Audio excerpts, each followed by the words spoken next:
All right, Aaron, the atmosphere is electric here in Indianapolis as tonight we will find out who will be crowned the 2012 Big Ten champion. It's college football's very first conference. The Big Ten has celebrated this game across America's heartland for more than a century, offering some of the game's greatest moments and showcasing some of the finest football players to have ever stepped on the college gridiron. A year ago, after a thrilling inaugural game, Wisconsin emerged as the Big Ten champions.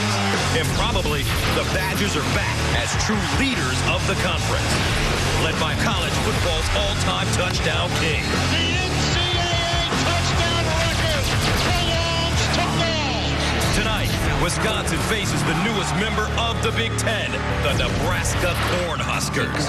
Their season has been legendary, with a record-setting quarterback, a punishing defense, and a bruising ground game of its own. Two of college football's proudest traditions collide tonight for the Big Ten championship. It's Go Big Red against On Wisconsin, right now on Fox.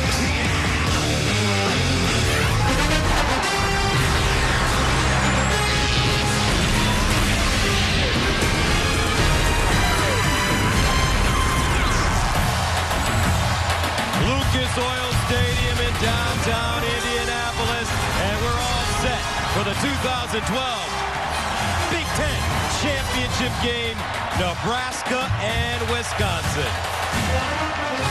Hi, everybody. I'm Gus Johnson, along with my partner, Charles Davis, and welcome to Naptown. And this is a rematch of a game played earlier this year. Nebraska, here's a team that comes in, one of the hottest in the nation. They've won 6 in a row, and they feature one of the most dynamic quarterbacks in all of America. Taylor Martinez can do it with his arm, can do it with his legs, a true dual-threat guy. And what he's done this year is added the leadership, accepted the challenge from Coach Bo Pelini after they lost to Ohio State to lead this team and win out and get to Indianapolis, and they've done so. But he gets help on the defensive side, too. The black shirts are still prominent.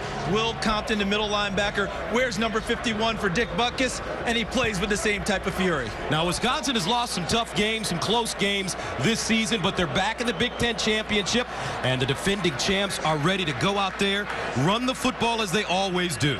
Since October 1, they've gotten better push from their offensive line, over 270 yards running the ball per game since then, and Monte Ball is their leader. The Big Ten's leading rusher, 146 yards per game in Big Ten games. And he's going to get some help tonight from his defense because they get Chris Borland back, their heart and soul in the middle, who's missed the last 2 games with a pulled hamstring. Wisconsin has something to prove. That is, can they finish a game down the stretch? These two teams met earlier in the season in September. Nebraska coming back to win it in Lincoln, but tonight the stakes are high. Big Ten title on the line and a trip to the Rose Bowl. When we come back, the introductions. Wisconsin, Nebraska, Big Ten on Fox.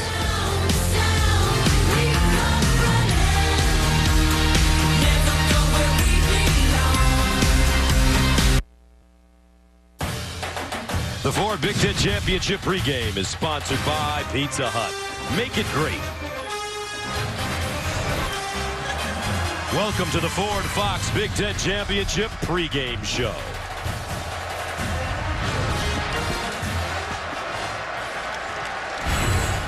College football is a test of fortitude. This season, the Wisconsin Badgers have battled through adversity and come out one win away from a 3rd consecutive Big Ten title. Tonight, the Badgers look to add another superlative to a brilliant Big Ten legacy.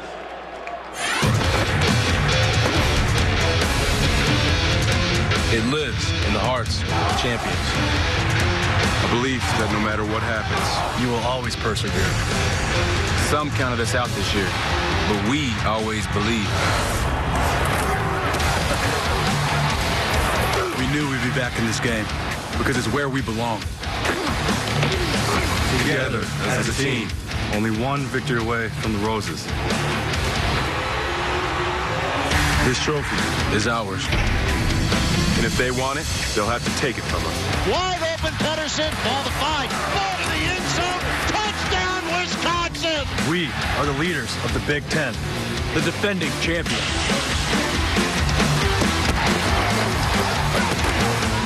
We, you better believe, we Are the Wisconsin are Badgers. the Wisconsin Badgers. On Wisconsin. Ladies and gentlemen, the Wisconsin Badgers.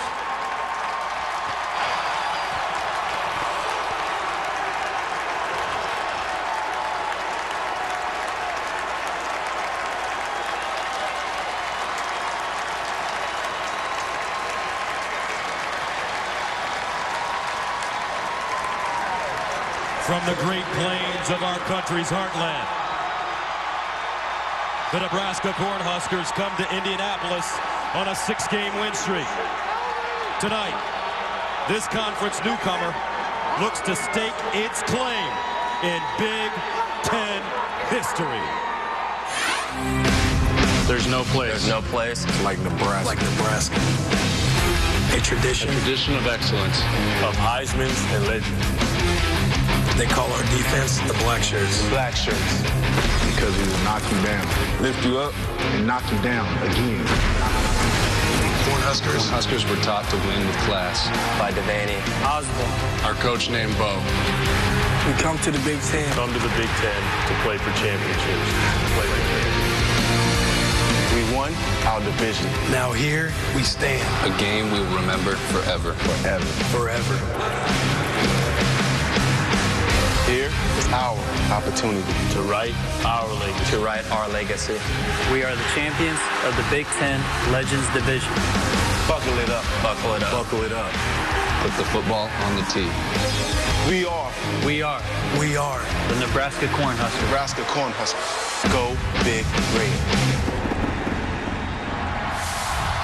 Ladies and gentlemen, please welcome the Nebraska Cornhuskers.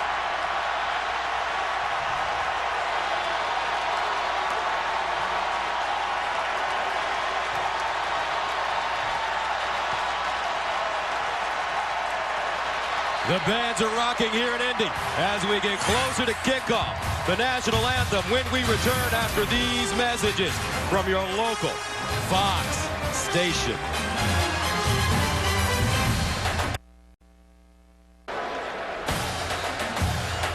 Welcome back to Indianapolis. Right now, let's go to public address announcer Mike Jansen for the introduction of our national anthem.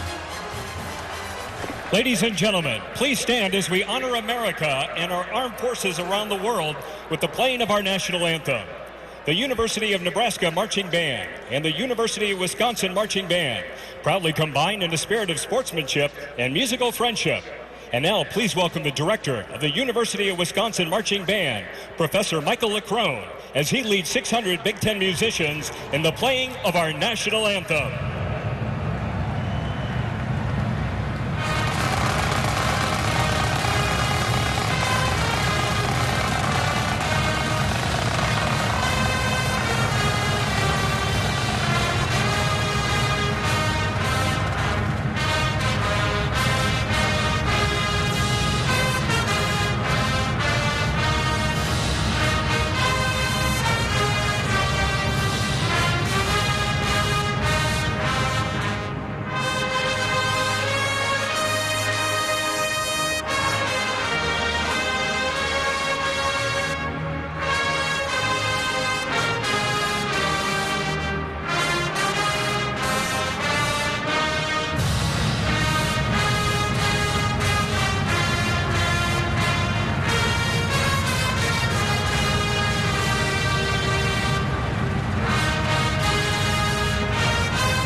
The pregame festivities are almost complete. The coin toss is coming up after this commercial break.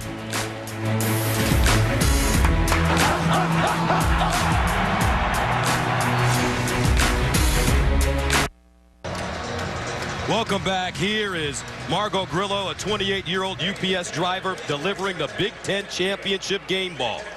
Game ball delivery brought to you by UPS. Let UPS put the power of logistics to work for you. Now let's go down to tonight's referee, John O'Neill, for the coin toss.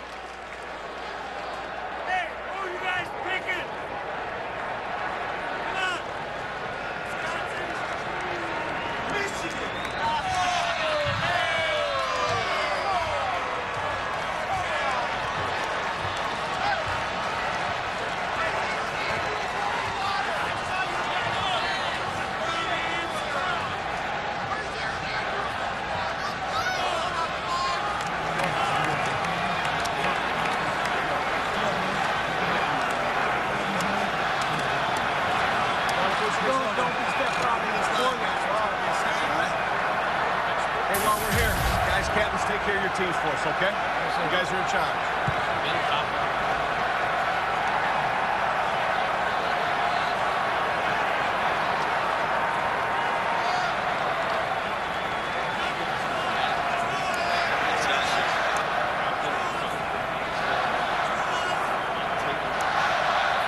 Nebraska, you are the visitors. I'm going to flip this coin. The two helmets are the heads. The Big Ten logo is the tails. What's your call? Heads. Heads is the call. It is a tails. Wisconsin, you won the toss. Take the ball. Wisconsin will receive. Which way would you like to kick? Kick it that way. Turn your back that way? Yes, sir. Turn your back this way, Wisconsin. The crowd is excited. The players are pumped up. We are set for football. Kickoff of the 2012 Big Ten Championship game is coming up next.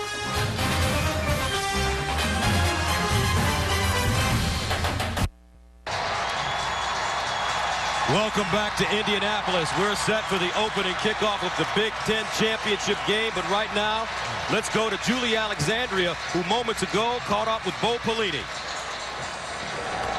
Thanks so much. Coach, your team has won the last 6 games in a row, so what do you have to do tonight to keep that streak alive? We just got to execute. I just told our guys, play under control, do your job, and stay the course no matter what happens in the football game. Keep believing, and let's go win the football game. Thank you so much. Good luck to you, Coach. Petros, over to you. Coach Bielema, it's been an up-and-down year, but you have a great opportunity to play in your 3rd straight Rose Bowl. What would that mean to your program? Well, it means we're, a good football team that gets ready to win championships every year. The thing I'm excited about is sometimes you got to go through some low points to get to a good high point, and our guys had an unbelievable opportunity to get here today. Good luck, Coach. Thank you very much. So we're set for the opening kickoff. Wisconsin won the toss, elected to receive. This is a rematch of a game that was played on September 29th in Lincoln. Nebraska coming back to win it 30-27. The stakes much higher now. A Big Ten championship trophy on the line and a trip to Pasadena and the Rose Bowl. And we're underway from Indy. And this one down in the end zone. So they'll start from the 25. Time now to take a look at our impact players. Jared Abrederis is the most dangerous receiver for Wisconsin. Chris Borland back in the middle at linebacker after missing 2 games with a hamstring injury. And Devin Smith, underrated at the corner, makes plenty of plays on the football. For Nebraska, Amir Abdullah will back up Rex Burkhead, but he's a 1,000-yard runner. Eric Martin, a terrific pass rusher. And Will Compton provides the thump in the middle. First down and 10 at the 25-yard line for the Badgers. Monty Ball, the touchdown king, the lone setback. And they'll give it to him on first down, and he's got the edge. Cuts it back inside, and he'll pick up 6.5, maybe 7. Andrew Green with the tackle. But let's talk about the quarterback for Wisconsin, Kurt Phillips. Last week against Penn State, 12 for 25, 191 yards, a couple of touchdowns, and an interception. He was sacked 3 times. He made his season debut October 6th against Illinois. And many times you hear the expression that the coaches don't actually pick the quarterback, the team does. When he had a second opportunity this time, this team actually believes in him. Chris Borland told me, personally, this team will go to war for Kurt Phillips. Senior from Kingsport, Tennessee. And they run it again, Monty Ball. And Stafford with the tackle. Ball also, Charles, back for the kickoff as well as a returner. You can tell it's a championship game. You remember Anthony Carter, University of Michigan? Number 1. A lot of times they would limit his touches in the return game during the season. But come playoff time, come postseason, number 1 was back there. You use your best players in your biggest games. So first down for Wisconsin. Melvin Gordon checks in. James White splits out, bottom of your screen, at the 35. Here's the play fake. On the run, ball gobbled up nicely. Patterson, and he'll be close to the first down. Jacob Patterson, the redshirt junior. Sean Fisher there defensively. And we saw our first tendency breaker of the game. You already mentioned it, Gus. These two teams played once this season. They showed number 25, Melvin Gordon, in motion. A lot of times they run the jet sweep or the fly sweep with him. On that play, they faked it. Rolled Kirk Phillips out. He dropped the short one off to Pedersen, the tight end. He picked up 9. 2nd and 1. Here's the handoff. Gordon getting around the corner. He's got all sorts of running room. At the 40. Still on his feet. Breaks it back. How about this? On Wisconsin. Touchdown on their opening drive. 56 yards.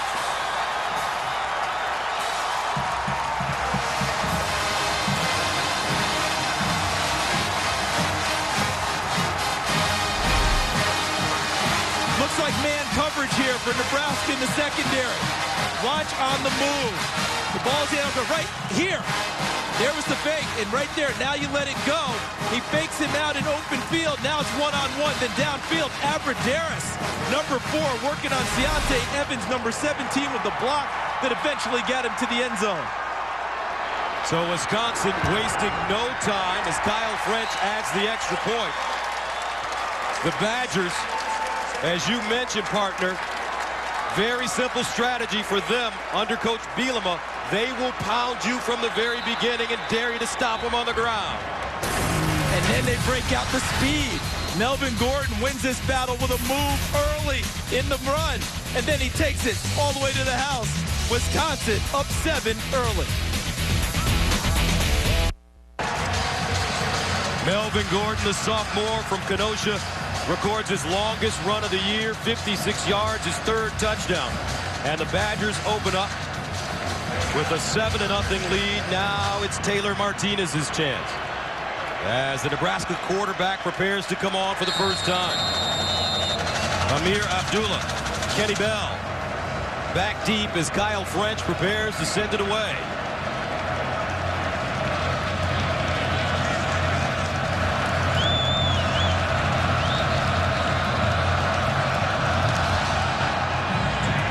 This one deep into the end zone, and Nebraska will start from the 25.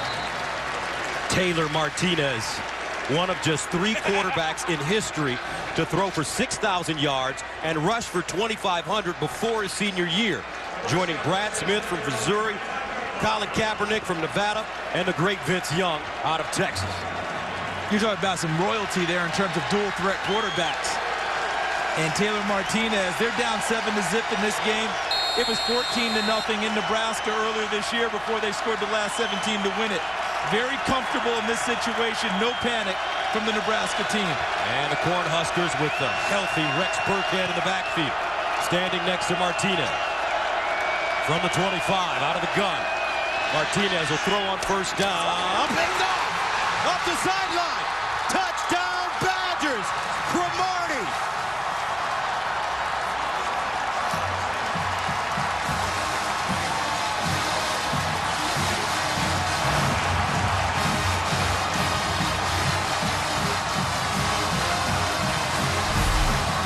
Simple route, fake the ball to Rex Burkhead, one-on-one. Kenny Bell trying to win against Marcus Cromartie, and the ball is on target, but I think Bell got a little off balance and was slipping as he stood up, as he reached for the football.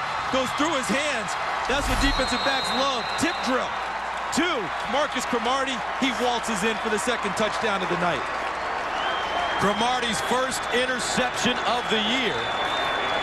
And the Badgers take a 14-0 lead before Nebraska can catch their breath. The Badgers doing it offensively and now defensively. Coach Bielema happy with his boys. Cornhuskers in trouble early. The Big Ten Championship on Fox is sponsored by the Buick Verano. Unexpected luxury in a car this size. Marcus Cromartie intercepts. Taylor Martinez returns it 29 yards for the score. And Wisconsin jumping on Nebraska here at the Big Ten Championship, 14-0. Let's see how the Cornhuskers respond. French will send it away. Abdullah, Kenny Bell back deep.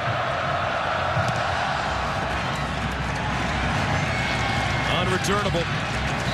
Well, Nebraska starting from the 25 once again. Next Saturday, the UFC returns to Fox as lightweight champion Benson Henderson puts his title on the line against top contender Nate Diaz, highlighting a full night of epic fights.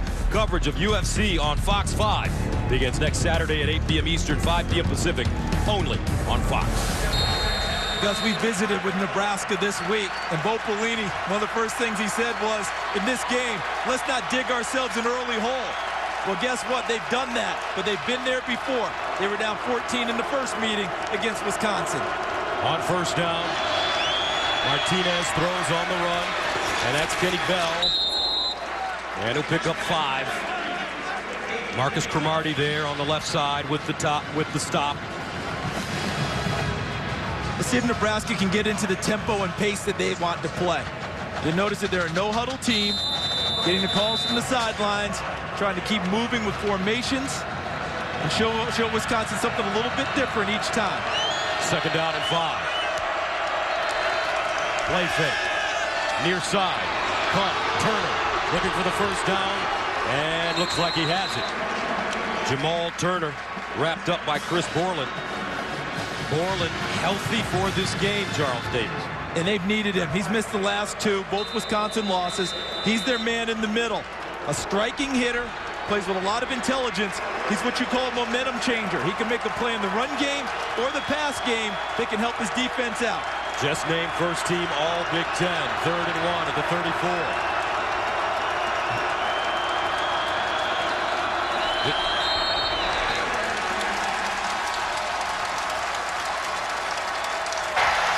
Ball start. Offense number 81. 5-yard penalty, still 3rd down. Now let's go to Los Angeles. Aaron Andrews with the game break. Yes, a wild finish for the SEC championship. Alabama is up 32-28 with 11 seconds left. Aaron Murray's pass right there was tipped by C.J. Mosley. Chris Conley was short. There were no timeouts. Alabama wins, and they're projected to play in the national championship against Notre Dame. We'll have to see about that one tomorrow night.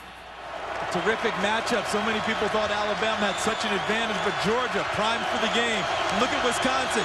Not many down linemen, trying to show different looks to Taylor Martinez and confuse the blocking scheme up front of Nebraska. Mission accomplished.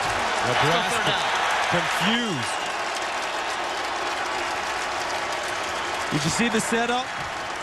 Defensive ends and 3-point stances only. Everyone else standing on their feet. And now Wisconsin has their crowd fully engaged in this game. 3rd down and 11 at the 24.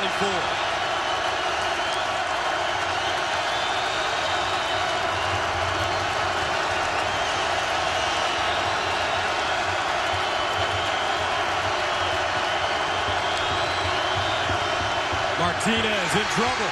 Reverses. Trying to break contain. Martinez up the sideline. Still running. Look at him. Taylor Martinez. What a run. He's got a lane. Martinez. Wow. Taylor Martinez. Touchdown Huskers. What an athlete.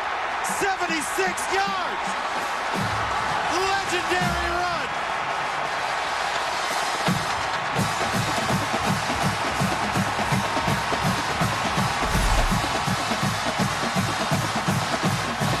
This defines a great player. When everything that the defense does suggests victory for them on that play, and you solve it anyway. Yes, he got help downfield, but for the most part, that was Taylor Martinez on his own, making a dynamic play. 76 yards for Taylor Martinez. And Nebraska responds in a big way. Martinez scores 14-7.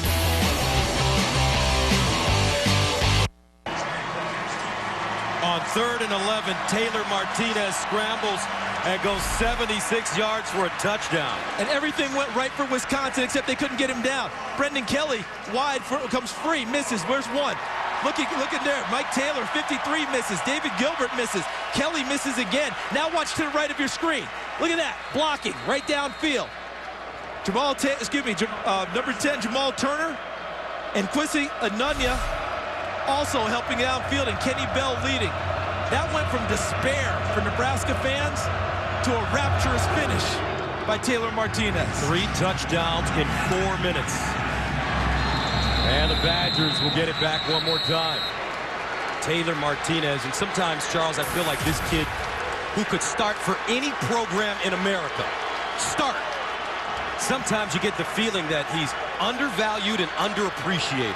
People forget everything that he brings to the table, and he continues to grow as a young man and as a leader. But the best leadership you can have is terrific play. And that's what Taylor Martinez just gave them on a play that he had no right to break out, let alone score a 76-yard touchdown. Here comes Wisconsin from the 25. Some pressure. Phillips steps up, and it's dropped at the line of scrimmage. Alonzo Whaley. There's the backup quarterback, number 12, Ron Kellogg III, and Taylor Martinez describing it. I think he's still a little bit winded from that run. It's not just the run either, Gus. How about the emotion of that play? How many times did he think, boy, I'm in trouble, I've got to get out of this? And he did. 2nd down and 10 at the 25 for Kirk Phillips. Monty Ball in the backfield. And they give it to him running left. And Ball will pick up about 3.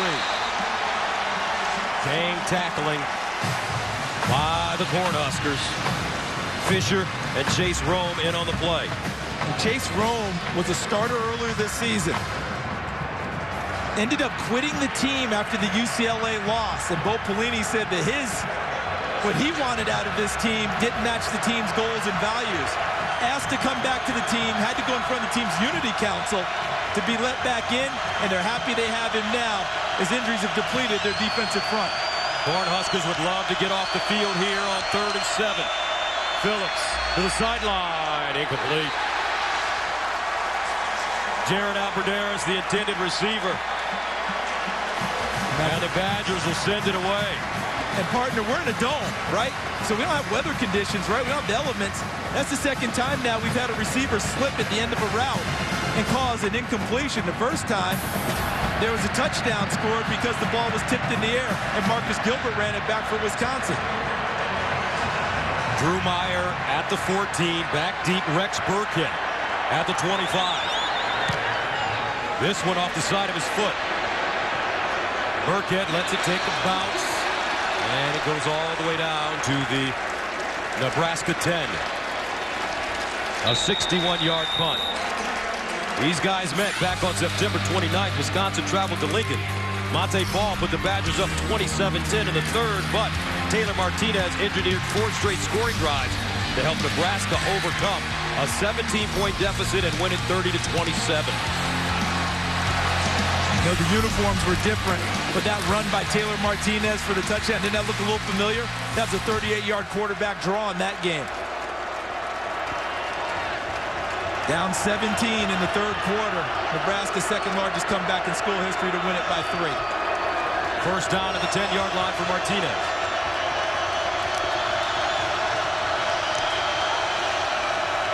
He'll throw it over the middle. Caught.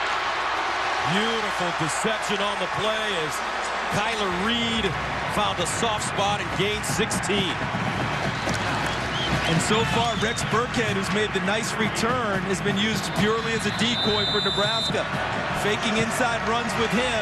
Martinez straightening up and throwing the pop pass or scrambling for yardage. From the 26, 1st down. Now Burkhead will get a chance to carry it. And Rex Burkhead will gain 2 on the play. Mike Taylor with the tackle. Talk about perseverance this year with Rex Burkhead. He only had 6 games that he got to play in because of the knee injury. And every time he came back, he hurt it again. But last week in the 2nd half, they unleashed him against Iowa. And he carried them home in a tough game. 69 yards rushing for Burkhead against the Hawkeyes.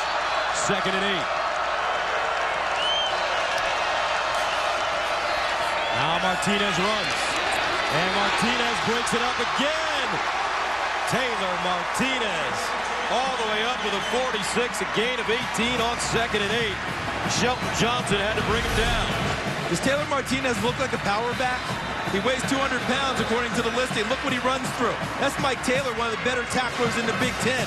And look how Taylor Martinez finishes the run against the safeties of Wisconsin, Desmond Southward and Shelton Johnson. Nebraska 96 yards rushing already. At the 46, Martinez over the middle once again. And this time it's Ben Cotton. Cotton close to a first down, about 9. Wisconsin dresses things up on offense with a lot of motions and shifts. Nebraska does the same thing, but probably runs a more varied offense, and we're seeing plenty of it here in the first quarter. Constant movement from the Nebraska offense, hitting them at all different angles. 2nd down and 1.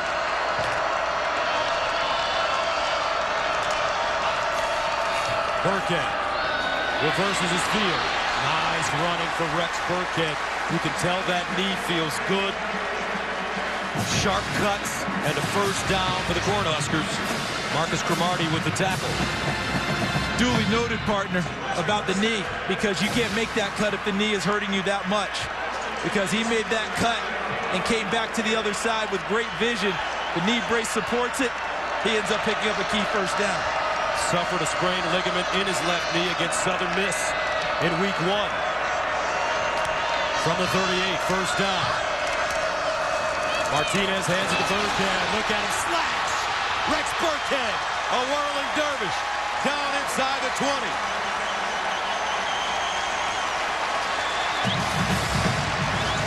"19-yard pickup. And the Cornhuskers are at the line of scrimmage quickly. And he'll take his first break, but he has to be feeling great about what he's providing his team. They always say the best players make the biggest plays in big games. Taylor Martinez has already picked up his team. Rex Burkhead has carried it from there. Amir Abdullah now in the game, number 8, a 1,000-yard runner replacing Burkhead.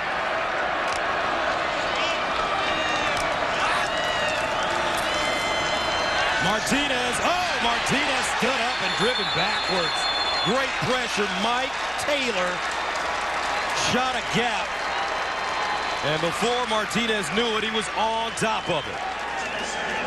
And not only did he smother the play, did you notice at the end of the play? Watch what he does at the end. This is an intelligent play by Mike Taylor. He smothers play. Now look at him.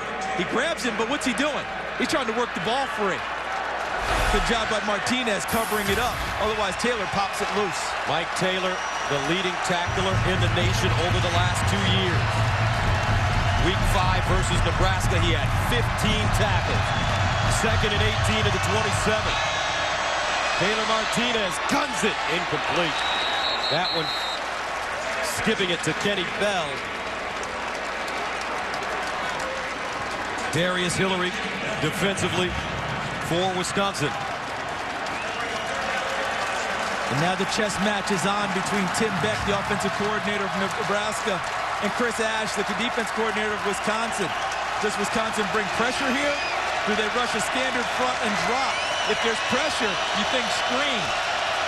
They need to get to the 9. 3rd down and 18.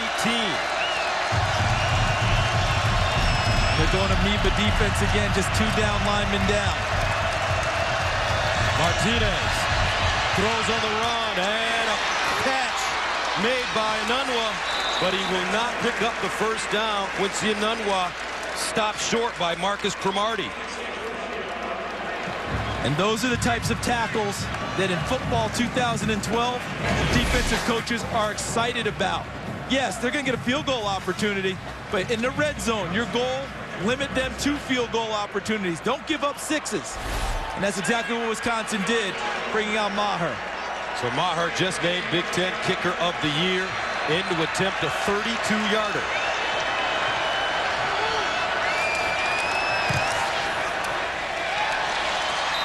And it's good. High-scoring first quarter. 4:46 to go. 14-10. Badgers.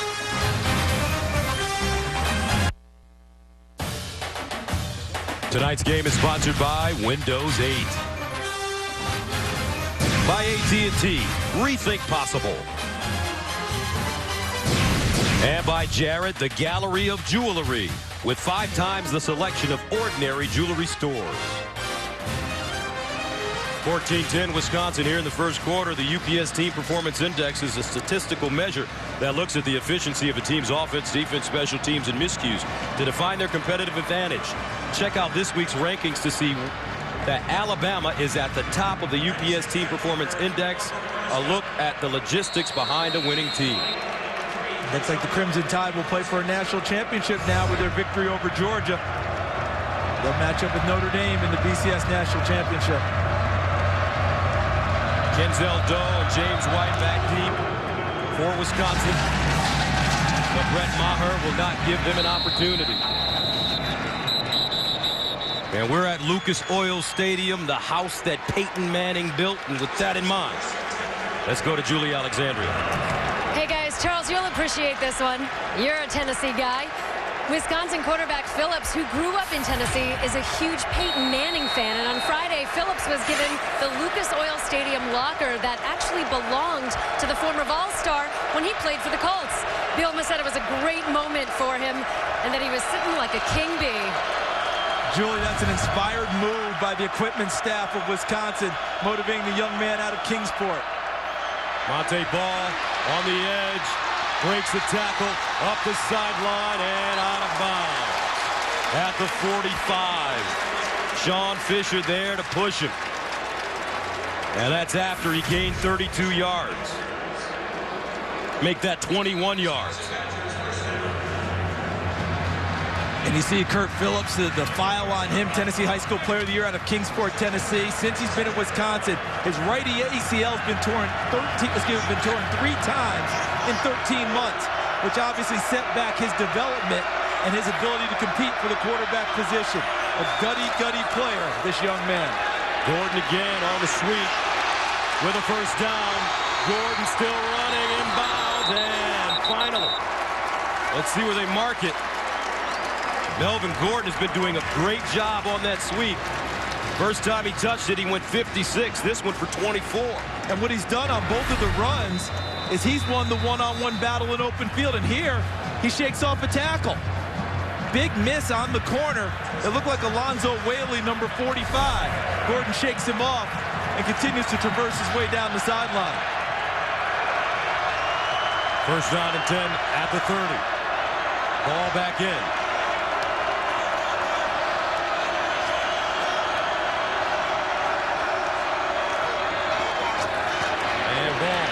Breaks one tackle and leans forward, picks up about 2. Alonzo Whaley there.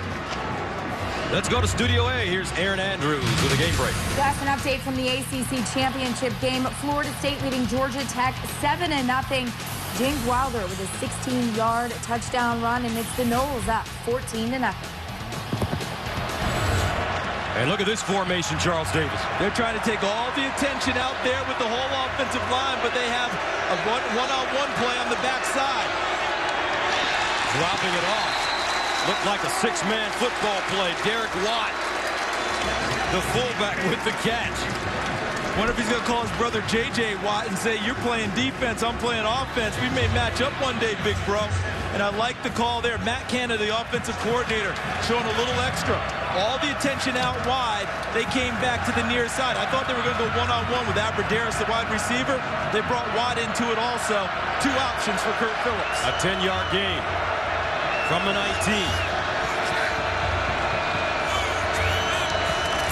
Ball straight ahead this time.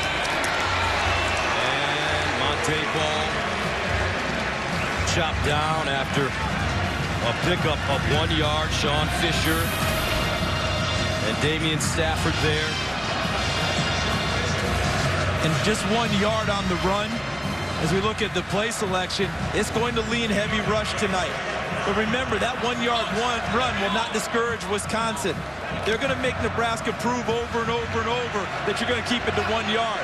They feel like eventually that 1 yard breaks big. Ball, 31 carries, 93 yards, and 3 touchdowns in the first meeting against the Cornhuskers in Lincoln this year. They give it to him on the stretch. He gets to the corner and close to the first down. Terrific block, too, by number 72, Travis Frederick. the center, snapping the football and getting out in front and chopping people down to give access to the corner for the running back. Look at those guys. All they're doing is saying, whatever call comes in, please let it be a run. That's what we do. Bigger, stronger, better. We're Wisconsin. That's our identity. They need 2 yards here, 3rd and 2 at the Nebraska 11. Here's the Wildcat. And a first down. James White running the Wildcat formation. And not only is it Wildcat, Gus, this is what they call the barge. Look at these people. 1, 2, 3, 4, 5, 6, 7, 8, 9 on the offensive line. And they're going to come at you with all their big people. First down and goal at the 9-yard line. They stay in the Wildcat. James White, the orchestrator. Straight ahead, now outside. Touchdown!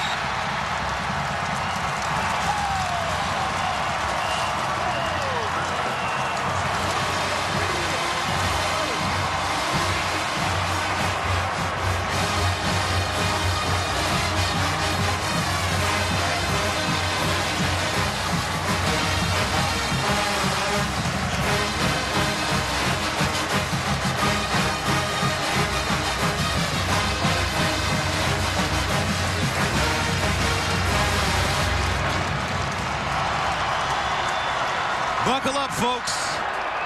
We've got a minute remaining in the first quarter, and it's 21-10. Ground and pound. It's the Wisconsin way. Hard, tough, fast.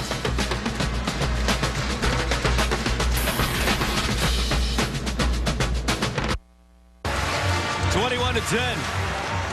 A minute remaining in the first quarter. James White finding the end zone as Wisconsin takes a 21-10 lead here in the first on an 8-play, 75-yard drive. They ate up 3:45.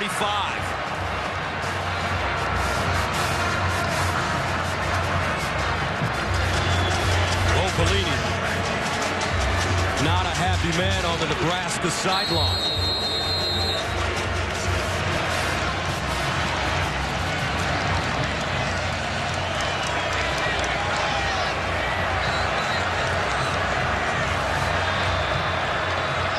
Abdullah and Bell back deep. And French drives it out of the end zone again.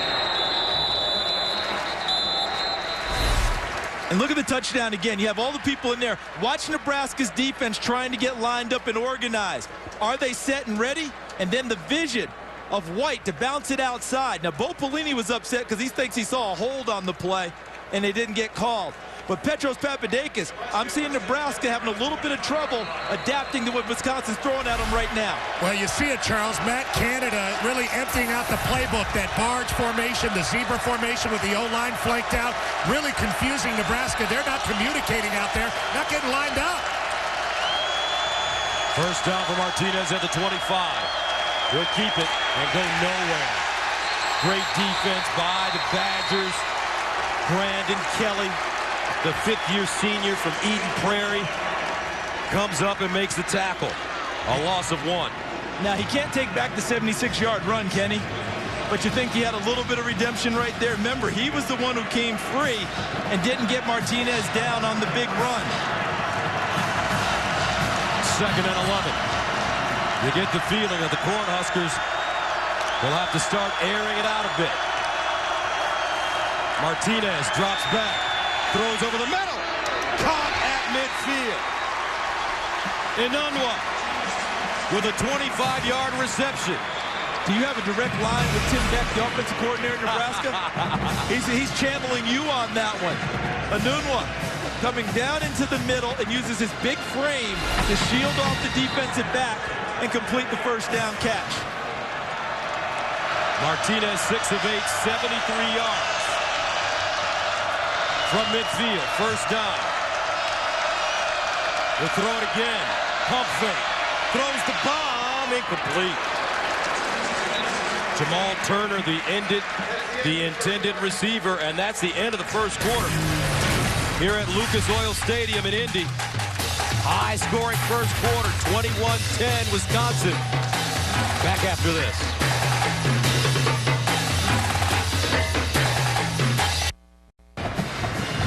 Welcome back to the Big Ten Championship here in Indianapolis.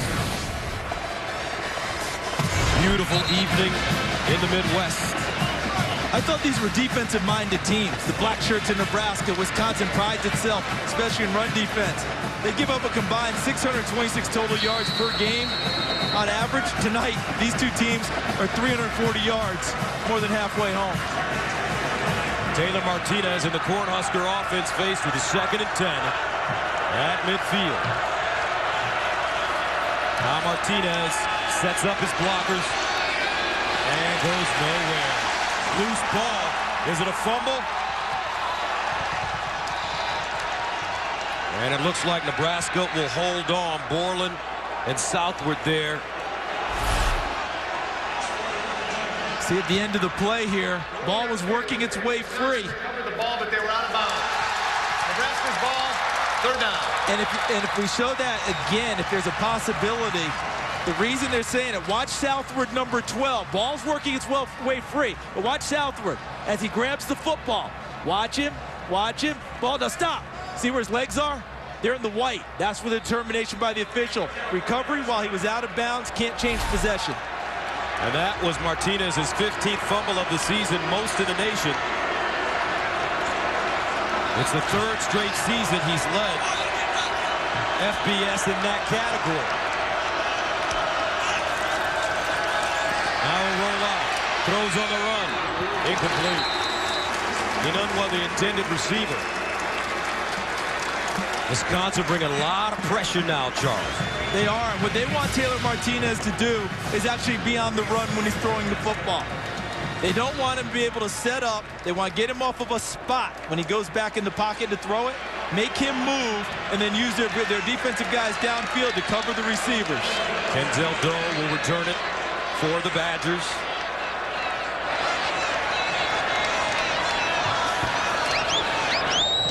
Maher angling it toward the far side and out of bounds.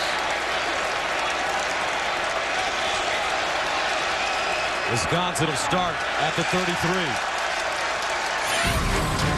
Here in Indianapolis, they're playing for one thing, the Big Ten trophy.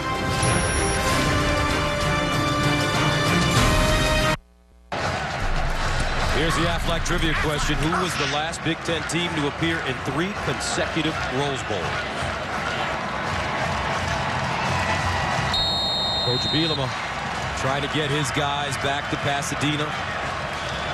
Won this game last year against Michigan State. Ended up losing a thriller to Oregon, 45-38. First down at the 33. Monte Ball. Nice juke. Ball picks up the first down. And you get the feeling, Charles, that this is a big, big, big series for the Nebraska defense. I agree with that because the last drive, Wisconsin 8 plays, 7 runs, 1 pass. The 1 pass came out of the zebra formation that Petros Papadakis outlined. And they threw the short pass to Derek Watt. Everything else was normal Wisconsin ground and pound with the barge formation added in. Look out, they're even trading offensive linemen, moving from one spot to another. Watt in motion out of the backfield. Monte. And flag thrown on the play. Damian Stafford came up and made the hit. And I thought Sean Fisher, the outside linebacker, 42, did a terrific job forcing the play and forcing the penalty against Wisconsin. Holding. Offense number 75. 10 yards from the previous spot. Repeat first down. And this Wisconsin team very disciplined. They've averaged just 3.8 penalties a game this year, 6th best in the country. Look, that's Zach Matthias, who began the season as a starter at guard.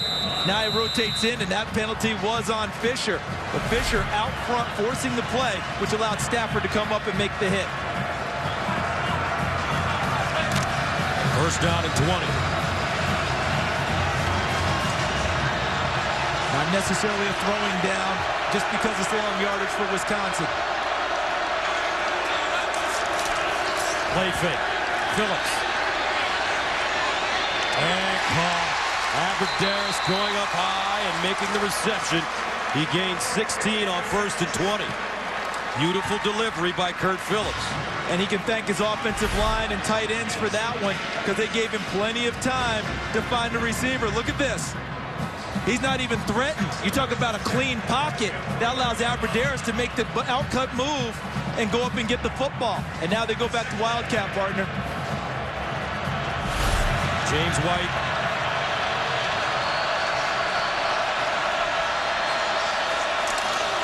White running it, trying to get outside. And nothing doing. Terrific job by Damian Stafford. And they'll lose a yard. And good coordinated defense for Nebraska because number 7, Joseph Carter, forced the play, made it bounce wider outside, which allows Stafford, who's a terrific safety, who likes to play in the middle of the field or drop in the box and then play downhill towards the line of scrimmage. Wisconsin, 104th in the nation in third down conversion. Last year they led the country 52%. Russell Wilson, a quarterback, really helps that percentage. Phillips to throw. Finds White. First down and more. White finally chopped down at the 29-yard line by Andrew Green. But it's a gain of 22. And Matt Canada, the offensive coordinator, is opening up the playbook. Watch, he's got a whole lot of attention here, but he gets people out of the way. They run towards the middle of the field, which swings everything wide for the running back. Hit him on the run, he wins the one-on-one battle in open field and gets a big first down. From the Nebraska 28-yard line. Aberderis wants to throw it, looks back, Phillips wide open, the quarterback down at the 1-yard line. We saw that last year a couple of times with Russell Wilson. And that was, remember last year's Monte Ball throwing the ball back to Russell Wilson one time for a touchdown. But how about the way they got Flo going one way? Aberderis sells it well, looking it off like a seasoned quarterback and coming back to Kurt Phillips. 3 ACL injuries later, he's not just a quarterback, he's a receiver. White now back in the Wildcat. Straight ahead. Touchdown, Badgers.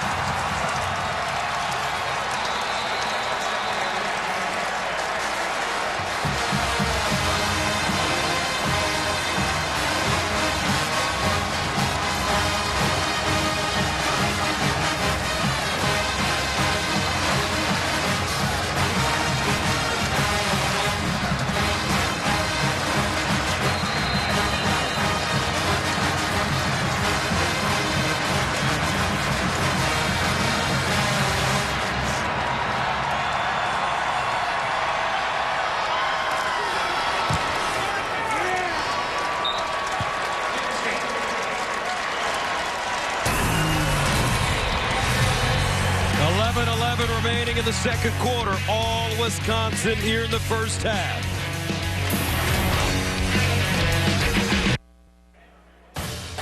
The Big Ten Championship on Fox is sponsored by Nissan, premier partner of the Heisman Trophy. 28-10. The Wisconsin Badgers starting to turn it on now. And Matt Canada, their offensive coordinator, I first experienced time with him when he was at Indiana, and he created yards and plays with lesser talent there. There's Matt Canada. He's got his hoodie on. He came to work today blue-collar style, but he's showing us a flashy, stylish element to his game this evening. Kyle French. And he's been drilling the football. And Nebraska will take a knee again. Let's flash back to this game 1 year ago.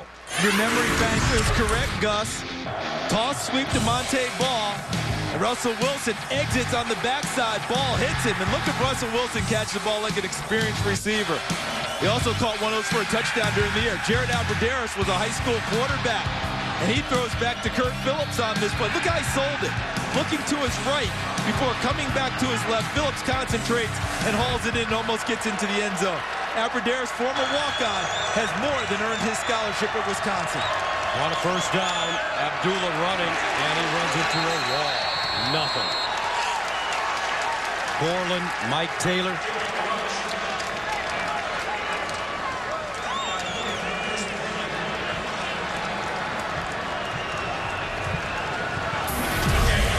In a game of runs so far, partner. Almost like a basketball game, isn't it? Wisconsin out the gate, second time in a row against Nebraska, first 14 points of the game. Nebraska ran at them, and now Wisconsin is taking control. This Phillips make that Martinez over the middle. Incomplete, broken up. Kenny Bell, the intended receiver, but Marcus Cromartie reaching in and knocking it down. Cromartie's going to get credit for a nice play. Naked eye told me that he might have been riding the receiver a little bit early, but got away with it. Good coverage, Marcus Cromartie. Third down and 10. Nebraska, 1 of 3 on conversions here in the first half. And look at him again, Amoeba. All these guys standing up. Martinez scrambling and sacked. Wisconsin putting all kinds of pressure on him. Tyler Dipple with the sack. Gus, they have Nebraska's offensive line thoroughly confused about blocking scheme when they only have the 2 down linemen and the middle gap is open. They're not sure where guys are going to come from and what gaps are going to hit, who will rush, who will drop, and guys are coming free at the quarterback. Denzel don't backpeak. Maher hangs it high. And fair caught at the 30. A 47-yard punt.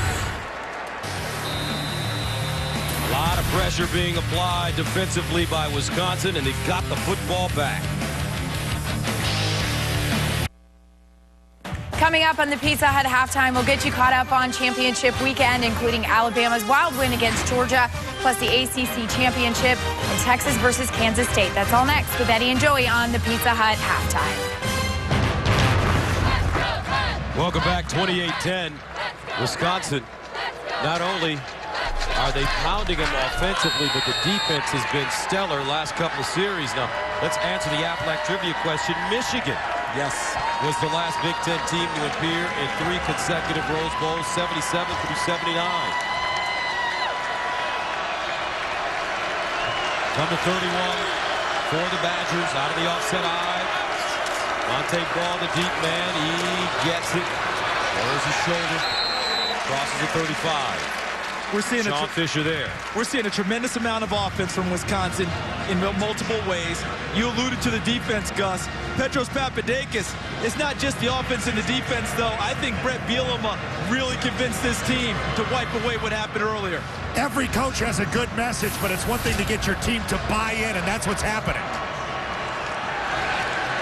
Phillips on the run. And just to add to what you two gentlemen were talking about, when you look at the schedule, Wisconsin started by beating Northern Iowa. Then they lost their second game at Oregon State 10-7. Lost to Nebraska September 29, 30-27. Michigan State 16-13 in overtime. Ohio State 21-14. And last week, Penn State 24-21. They've been wondering, what does it take to finish off a game? That's where they've had their struggles this season. Third down and 4. Phillips caught Aberderis. And he picks up the first down at midfield. And a flag on the play.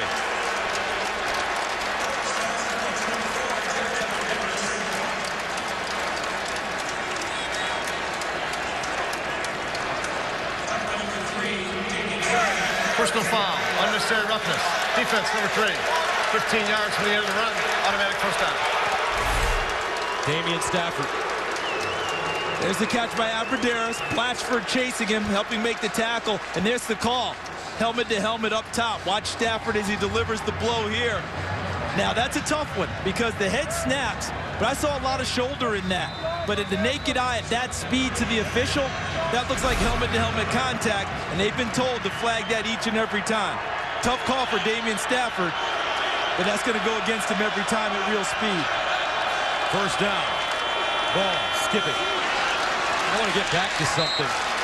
We talked about how Wisconsin lost to Penn State. You got to give the people at Penn State so much credit. That coaching staff, those kids, so much credit for how they have responded to the tragedy that took place. Bill O'Brien, their head coach, set the tone, and he was at Media Days in Chicago and was phenomenal that day and told people what it was going to be like at Penn State. Didn't talk about wins and losses, just about what the culture was going to be for them. And those seniors hung together and brought that team together and had a fantastic year. But right now, Wisconsin wants to wipe away that loss and inflict one on Nebraska running the football. 2nd and 3, Gordon around the corner with the lane. And Melvin Gordon gets close to the 15, picks up 12. P.J. Smith chops him down. Gus, you do a lot of boxing. Right now, this Wisconsin team, I would say, is truly imposing its will on the Nebraska defense. They're trying to figure out what to do, not just in terms of getting lined up, but how do they handle Wisconsin physically? That big offensive line is leaning on people and mashing people, and they keep bringing bigger people into the game. We saw that at Stanford last night. Uniforms are similar, system is similar, results also similar. Sean Fisher will walk off the field.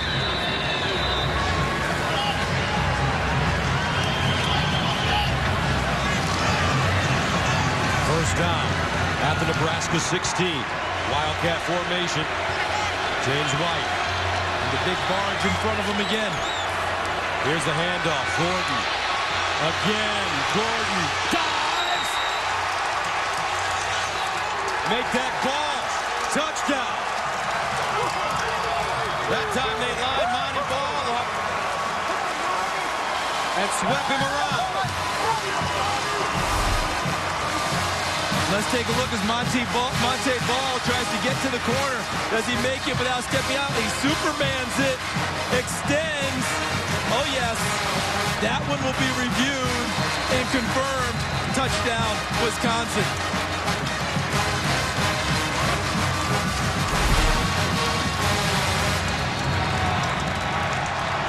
.7:15 to play, second quarter, and the Badgers pummeling Nebraska 35-10 in the first half. Monte Ball with the dive. Coach Bielema will take it.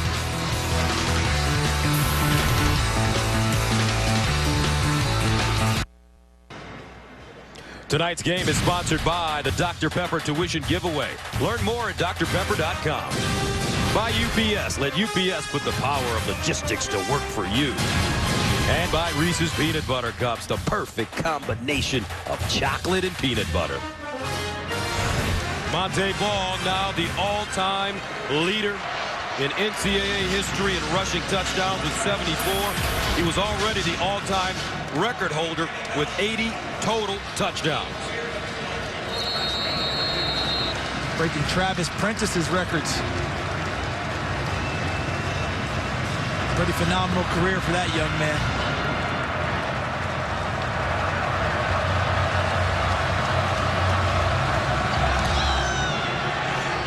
And French again with a touchback.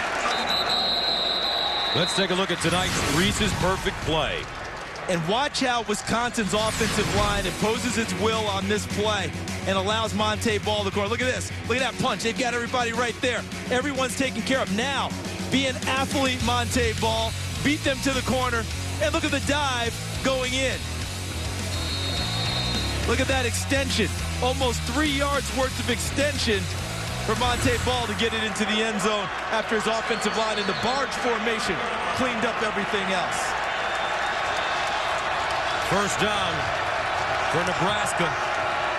Looking for answers. And they hand it off. Burkhead gains 4 on the play. What do you do right now if you're the Cornhuskers and you're Bo Pelini? And this is a tough one for Bo Pelini and Tim Beck, his offensive coordinator. Obviously down big, but field position isn't great also. You're not going to get it all back in one chunk, even one play. You might get a score, but if you turn it over here and give Wisconsin the ball again, that's where they have to walk the fine line. They have to calm themselves down and try and get a few first downs. 2nd down and 6. Over the middle. Ball caught by Jamal Turner. And Turner picks up a first down as he gains 9. Desmond Southwood with the tackle. And that's the start of how it goes when you try and bring yourself down and get a little pressure release and get your shoulders dropped a little bit. Because right now they're up by their neck and tight. They've got to shrug a little bit and relax. That first down may help them. Martinez skipping on his spin down at the 45. Nebraska looking for something CD to feel good about as they head into the locker room for halftime. And this drive could do that. Don't worry about clock. You know what the score is already. String together some first downs. Feel a little bit better about yourself. Try and find your way downfield, put it in the end zone, and give yourself that good feeling. 2nd and 3. Martinez wants to run. Breaks the tackle, and Martinez fumbles the football. Wisconsin, the Badgers say they have it. That ball could change hands a couple of times before the officials get in there.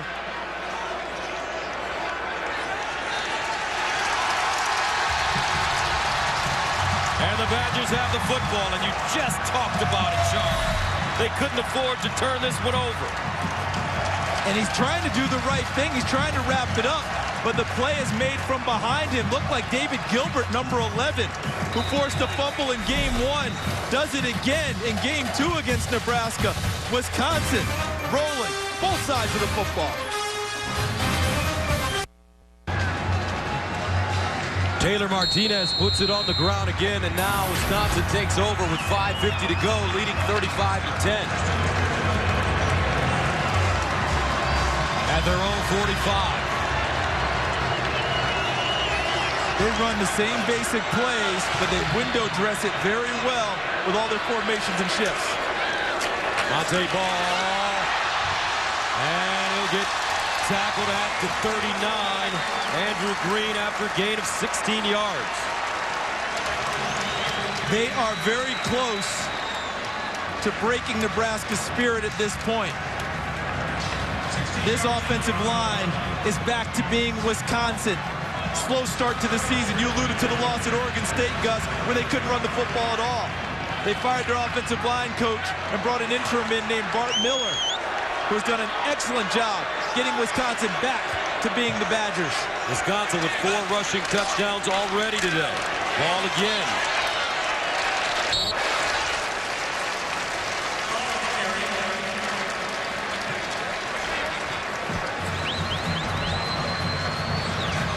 I think the offensive line right now is daring Matt Canada as we look at the last game, 35 points in the first half, 30 against Purdue in 2011. I think the offensive line is daring Matt Canada, the offensive coordinator, to call anything but a run play right now. They're feeling very good about what they're getting done up front. Monte Ball, 13 carries, 108 yards in the first half. Here he goes again. And he picks up the first down. Monte Ball, the Big Ten's leading rusher, 8th nationally, coming into this game with over 1,500 yards on 311 carries. First player since 1939 to lead the conference in scoring 3 consecutive seasons. And they don't need to throw it to him. Charles, he hasn't had a pass reception in the last 5 games. Yeah, that's not his forte. If there's a time to throw the ball for Wisconsin, this might be the time to take the shot if you truly want to. 2 receivers at the bottom of your screen. They'll stay on the ground. White. And that's the kind of defensive play that you want to see from Nebraska. Joseph Carter, 6'5", 265, senior. Second time he's flashed this evening from the left end position. Forced to play wide. It turned into a nice tackle for Damian Stafford. On that play, did it himself. Won at the point of attack, got into the backfield, and spilled the play.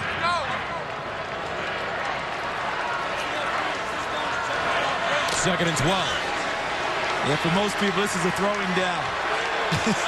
Not so sure with Wisconsin. White. And White picks up 3 yards. Brings up 3rd down and long. Monte Ball itching to get back in. He's got to get that glove on.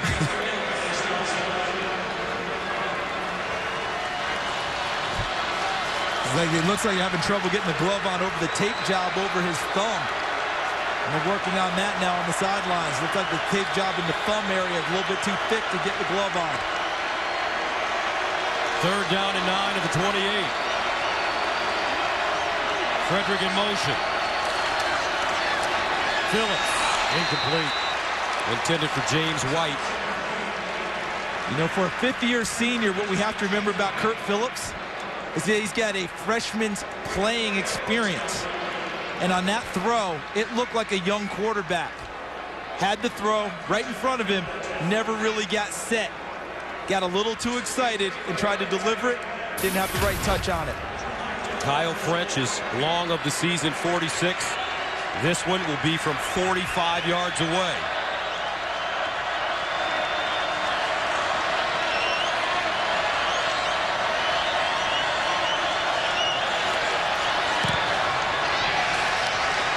And he misses. 2:32 to play in the second quarter, 35-10. The Badgers. Now it's time to check out the Nissan Heisman Watch. Johnny Football, all done with his season, got to sit back and watch.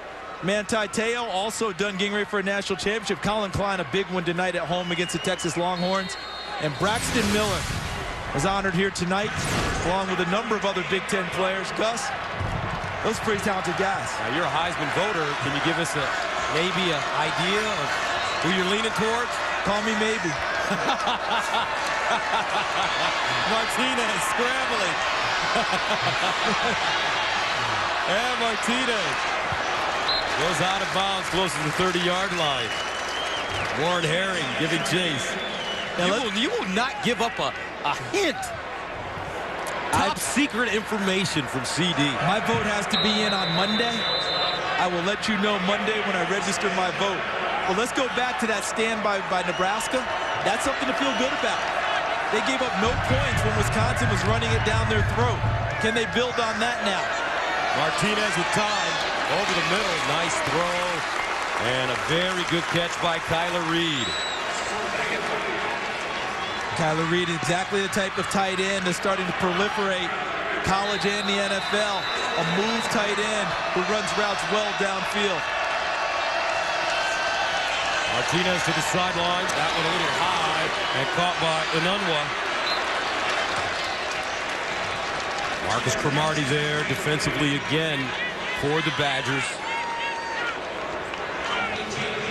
Don't forget, coming up, the Pizza Hut halftime report. Aaron Andrews and the guys. Joey Harrington, Eddie George from Los Angeles. 2nd and 10. Martinez slipping and goes down. Another sack. The 3rd of the evening for Wisconsin. And that one tells me the coverage was terrific downfield, because he actually had time in the pocket and he was trying to flush, and that's when he slipped and fell. He had nowhere to go with the ball initially. 3rd and 20. They need to go to the Wisconsin 48 for first down. Martinez rolls out.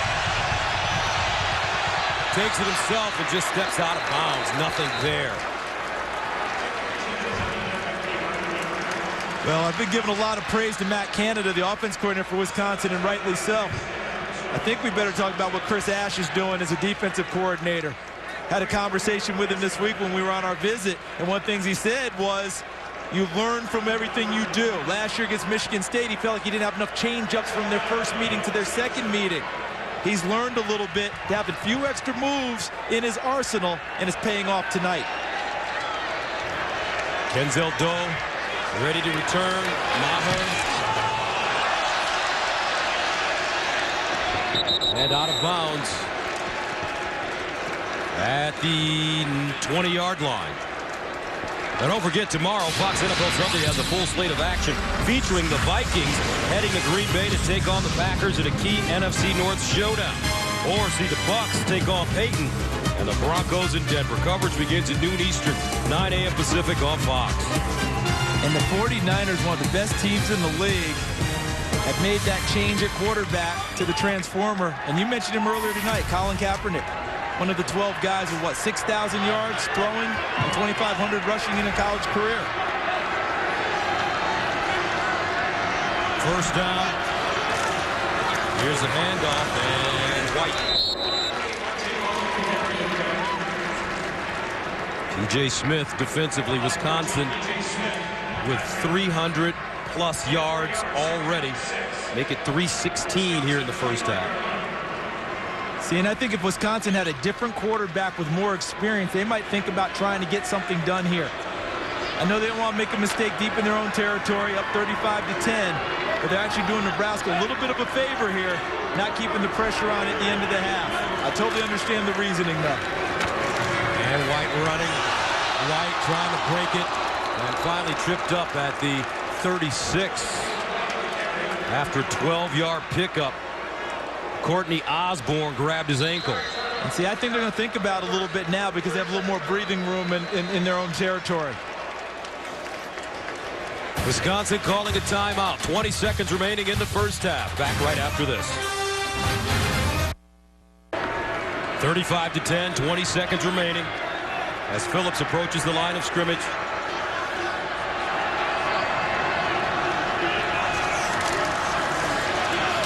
Melvin Gordon with running room. Melvin Gordon down the sideline.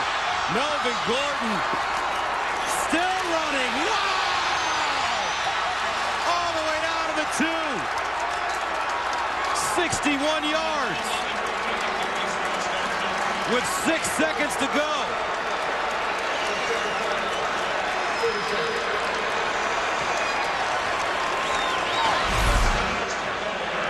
When they talk about effort, this goes on the teaching reel. That play looked like it was done. Damian Stafford, Deontay Evans, he fights through both of them before finally Andrew Green hauls him down. Look at that. Just continues to battle, fight through, gets a little help from Brian Wozniak, the tight end, before Green drags him down. And Wisconsin calls their second timeout. 6 seconds left. See, and he's going to roll the dice here and try and run the ball once. And if they don't get in, he calls timeout and kicks the field goal. Wildcat formation. James White. He'll throw it! Touchdown! Sam Arneson. Insult to injury.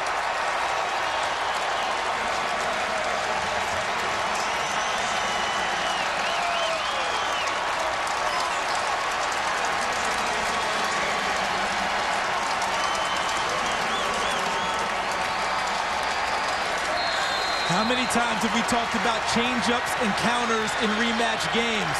They've shown that barge formation, heavy run. They changed it up, faked the run, little pop pass for White to Arneson, and Wisconsin goes into the locker room. Huge against Nebraska. Look at how he does it. He's running. Arneson open. Bo Pelini. What do we do next? 42-10, Wisconsin leading Nebraska with 2 seconds to go in the first half. Line drive kick.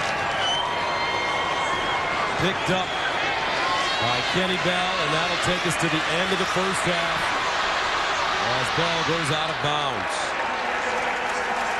But the Wisconsin Badgers all business in the first half.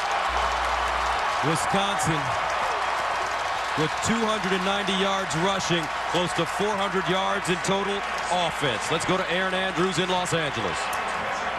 Wow, guys, thanks so much. Coming up on the Pizza Hut halftime, it's championship weekend. We've got all the updates, including Alabama's close win in the SEC championship game, the ACC championship game, and Texas versus K-State. That's all next. You guys ready? Oh, I'm ready. Let's go. Coming up on the Pizza Hut halftime.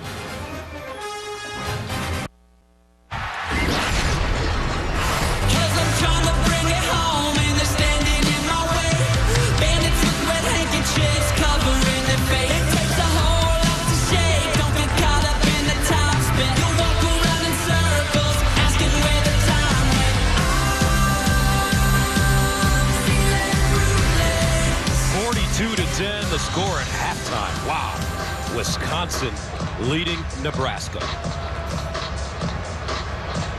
Gus Johnson along with Charles Davis. CD, Wisconsin lost 5 games during the regular season, and it's been one of those years where coaches have been fired. They haven't been able to get things right. They've changed quarterbacks. They lose their last game to Penn State. Are you surprised at how well this team has come out and played in the first half in all phases of this football game for a trip to Pasadena? I'm 42-10 surprised, because I don't think any of us saw that coming. Did I think Wisconsin would come out and play well tonight? Yes, I did, for a few reasons. Number one, they're healthy again. They got everyone back. Alberdaris is back from an injury. Chris Borland back from an injury. And that offensive line that struggled earlier in the year played a lot better down the stretch and continues to play well.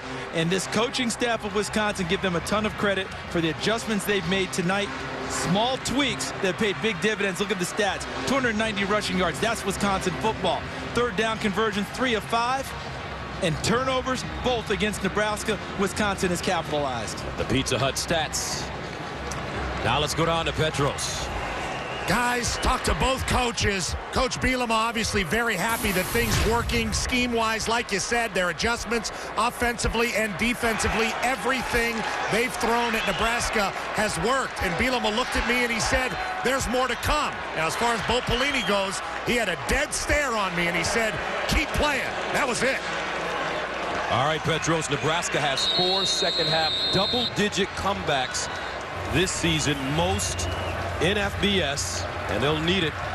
Down 42-10 as we start the second half of the Big Ten championship game. Kyle French kicks it off. He's been wonderful. Another touchback.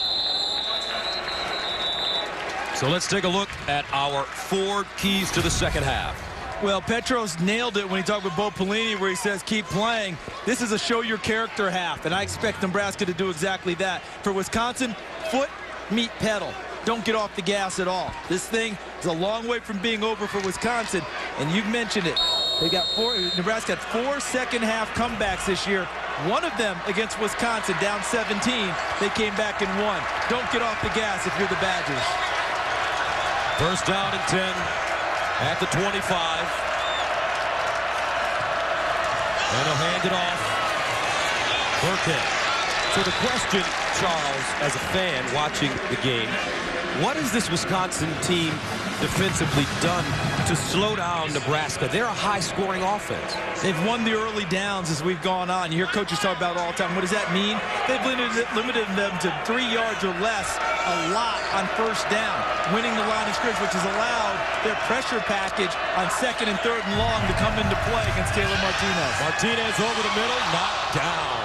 He had an open receiver, but Marcus Cromartie was there. Again, Cromartie with an interception, return for a touchdown in the first quarter, and he has been wonderful tonight. I'm sorry, partner, go ahead. As you look at Martinez's numbers. Yeah, I do believe that's the second knockdown for Cromartie besides the interception he's had. He's really blanketed the receivers in his area. Third down and 7. Tonight, Nebraska 1 of 5 on conversions. From the 28-yard line, Burkhead in motion. Martinez under pressure. He's got to get rid of it. Picked off! Down the sideline, Devin Smith. Wow!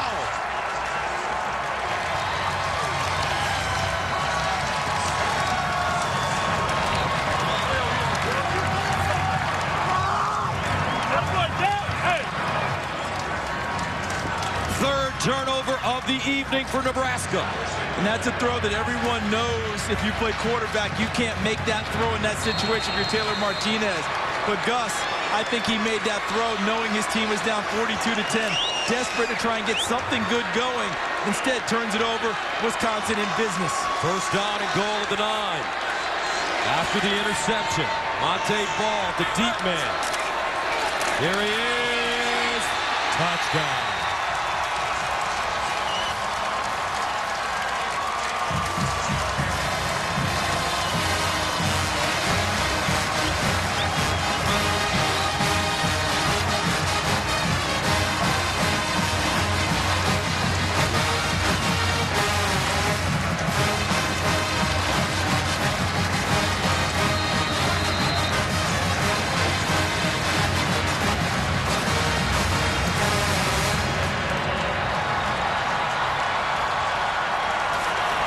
Extra point, good. 35 straight points for Wisconsin. And keep in mind, there will be no mercy for Brett Bielema. If he can score 100, he will. That's his nature.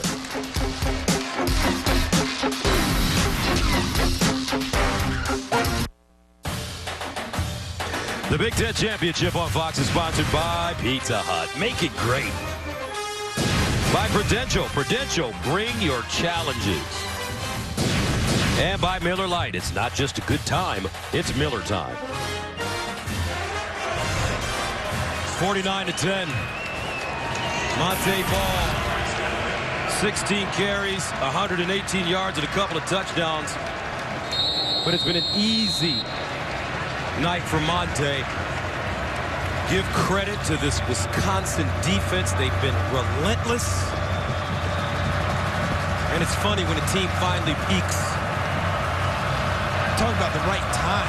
Everything coming together. A 7-5 regular season being erased by one effort tonight by Wisconsin. The players saying that, yes, we've had our ups and downs this year. However, we are the defending Big Ten champions, and we're getting back to the Rose Bowl, period. That's a really good point you're making, because this is a Wisconsin team that very easily could have come into this game sheepishly. Remember, they truly finished third in their division, behind Ohio State undefeated and Penn State, who beat them. Instead, they said, we're supposed to be here because they're on probation. That's too bad. Let's go prove something. Here's the handoff. Abdullah. And Wisconsin and all of the Big Ten, they get a pass this year because next year the Buckeyes are eligible. The Buckeyes ended this year undefeated. Urban Meyer in his first year, a genius. I don't know what it is about this man, but everywhere he goes, not only does he win, he crushes. Bowling Green, Utah, Florida, now Ohio State. And Braxton Miller's back to lead them. Burkhead running around the left side. And he goes out of bounds at the 45. Southwood and Mike Taylor combining on the tackle. See, and we talked about to start this half, Nebraska, show your character. And they're going to. They're going to fight till this thing is done. And Rex Burkhead epitomizes that. He could have shut this season down a long time ago with the knee injury. He hasn't. Also a top academic student of finals for the Campbell Award, meaning the academic Heisman, as presented by the National Football Foundation. Martinez to throw it over the middle. He finds Jamal Turner. And what a block! Kenny Bell! Turner! Touchdown Nebraska! That's the best block we've seen this year. Flag on the play. Woo! Kenny Bell. Intellectual woods. And I think they're going to bring it back too, Gus. The defenseless player rule, I believe, is going to come into effect here.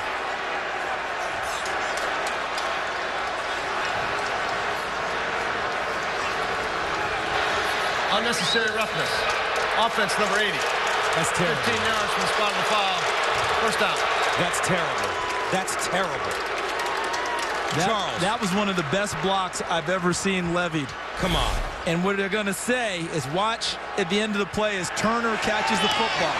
Listen. That's football. Charles, that's football. What is he supposed to do? I'm having trouble absorbing that one because that's a guy chasing a ball carrier, and he's very close to him. He's not 30 yards away from the play. He's right there. Back after this. And moments ago, this is Devin Smith getting up. He's woozy, got his bell rung. Tough kid. Hopefully he'll be fine. He's on the sideline now. That's the best part of the play right there, that Devin is up and they've got him over to the bench and working on it. But Charles, this is a brutal sport. Let's bring in Mike Pereira in a moment. Mike, your thoughts on that? You're an official. Yeah, I'll tell you, the game has really changed now, and the blindside block is a big point of concern and a point of emphasis in the league, and they're trying to get everybody to lower the target area. And I know it's difficult to accept, but you're trying to stay away from these type of big injuries. Wait a minute, Mike, but lower the target area. He hit with his shoulder. There was no helmet-to-helmet contact. It's a bang-bang play. What is he supposed to do if you're Kenny Bell? Remember, they don't just always talk about helmet-to-helmet. They talk about high hits up in the head or neck area. And watch this, exploding to the high hit. Hey, it is close, I grant you that, but they do tell the officials that they want these called if there's any question whatsoever. It's all the emphasis now is on the head and neck. And, you can look at it and say, yeah, it is shoulder-to-shoulder contact. There is some helmet-to-helmet. But they want this called, and they will aggressively defend that call. Here's a throw. Enunwa with the catch at the 30. Thanks, Mike. Charles, I understand his point, but totally understand his point and where he's coming from. What he's saying is what they've said is emphasis and why they're flagging it. The hard part for me is that was a pursuing tackler within a couple yards of the ball. He didn't launch. He never left his feet. And if we're talking about target area, there's almost no target area anymore because you can't block low. It's waist up. And I thought that was in the shoulder. I know why they flagged it, but I thought it was a terrific block. And unfortunately for Nebraska, it takes away a touchdown. Burkhead following his block. Burkhead down at the 24. Mike Taylor with the tackle. Let's see if Nebraska can pick themselves up after that momentum change where they thought they had scored a touchdown, thought they'd had a momentum block that really elevated them. Ball's back here. Can they get the back up and continue downfield and put it in the end zone? Martinez a throw. Finds his tight end. Incomplete. Intended for Cotton. Broken up, however, by Peno Jean. And look at the play on the ball by Jean. He arrives right as Ben Cotton catches the football, plays through the big body of number 81, and rakes his hand through the arms. That's good fundamental defensive back football, knocking it away.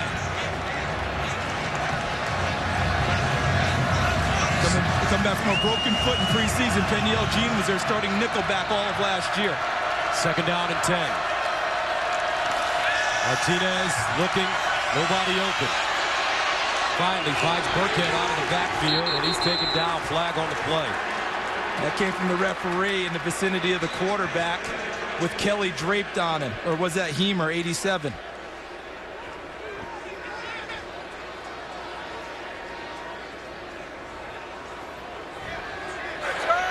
Personal foul, roughing the passer. Defense, number 87. Half the distance from the end of the run. Automatic first down. Watch the quarterback Martinez. Yes, an excellent call. Not only is it well late, but he's diving at the knee of Taylor Martinez. That's a play, to me, that Ethan Hemer needs to check himself on. No call for that one at all, to make that dive late at a quarterback after he's thrown the football. First down and 10 at the 11. Martinez keeping it. Explodes through the hole. Dives and touchdown.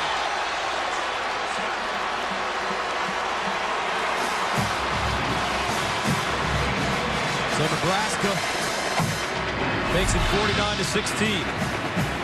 Look at Martinez. We talked about him earlier, finishing runs. He's had trouble with fumbles tonight, 2 of them.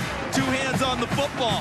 They're raking at it, and he gets the ball to the goal line because he is on top of the defender there. Right on the top of him, he lays on top of Ethan Armstrong, so he's not on the ground. That allows him to extend the football and get it to the goal line for the touchdown. And the extra point up and good. 10:47 to play in the third, 49-17. The Cornhuskers trying to find themselves and build on momentum.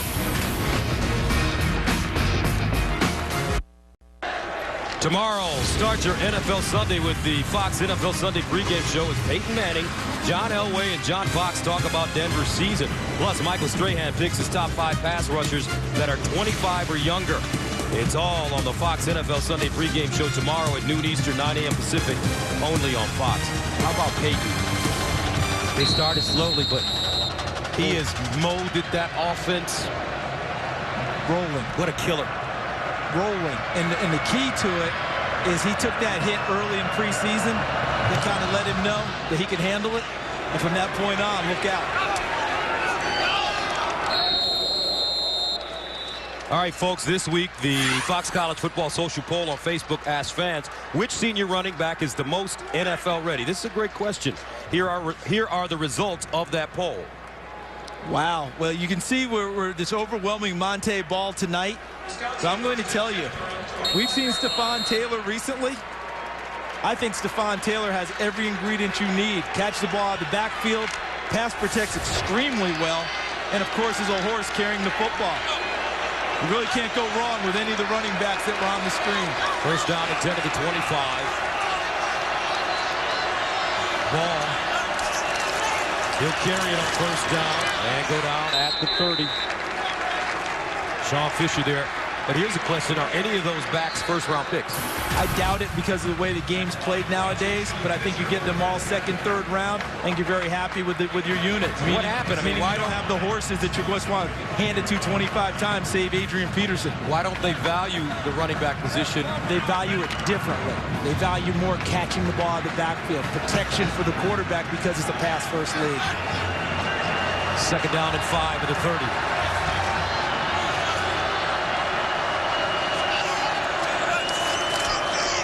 Here's ball again, breaks it back, all sorts of running room. Nice little jitterbug move, gets to the 43. Damian Stafford with the tackle. And one thing I'm observing here, and tell me if you think I'm wrong, partner, the intensity we may have worried about coming out of the half after the first half, domination by Wisconsin, I think is back. I think the block by Kenny Bell has everyone up a little bit. I thought Ethan Hemer did something out of character going at Taylor Martinez's legs. I think the officials have to keep a wary eye now. I think these two teams are really going at each other hard. Ball again, watch out. Monte Ball down the sideline. Whoa, what a stiff arm. Rugged touchdown, 57 yards. Get out of my way. I'm going to Pasadena. Third touchdown of the evening.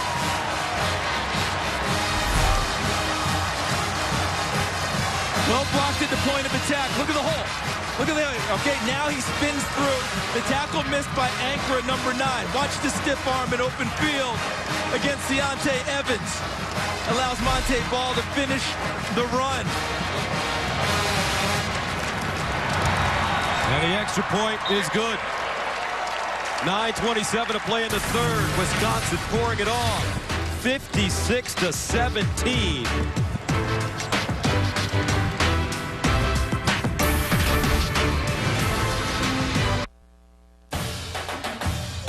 The Big Ten Championship on Fox is sponsored by the all-new Ford Fusion. Go further.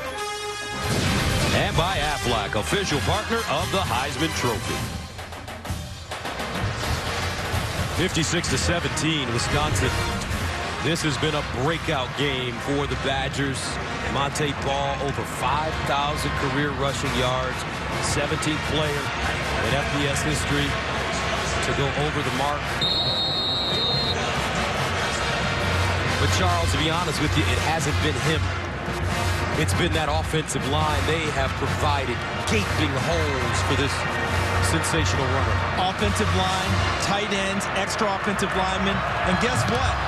Wide receivers and running backs have also played a key role in helping him get the yardage he's accumulated in his career. And they're thinking of Pasadena here in the third quarter. Wisconsin has rushed for 374 yards. What happened to this Wisconsin team, Charles, early in the season?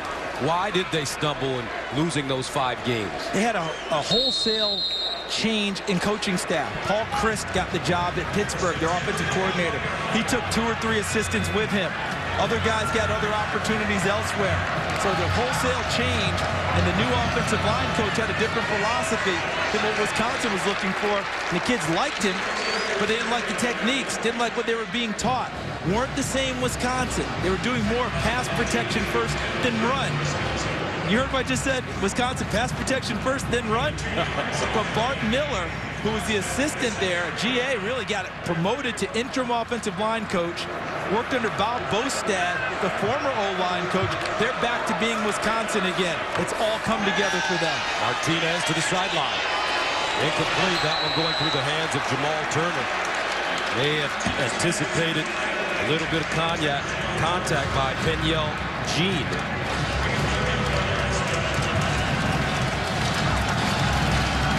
And that brings up 3rd down and 8. And what's been their standard defense tonight? The amoeba. Look at this. Guys moving around on their feet, 2-point stance. How do you block them? Let's see if anyone comes free again.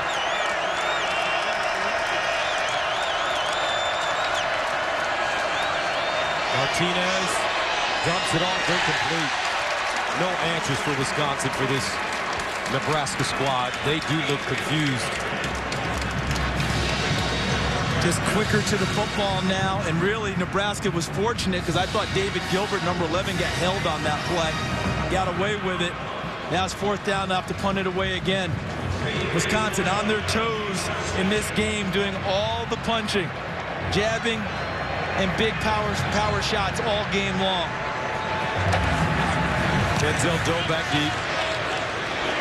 High spiraling kick by Maher. They're caught at the 20.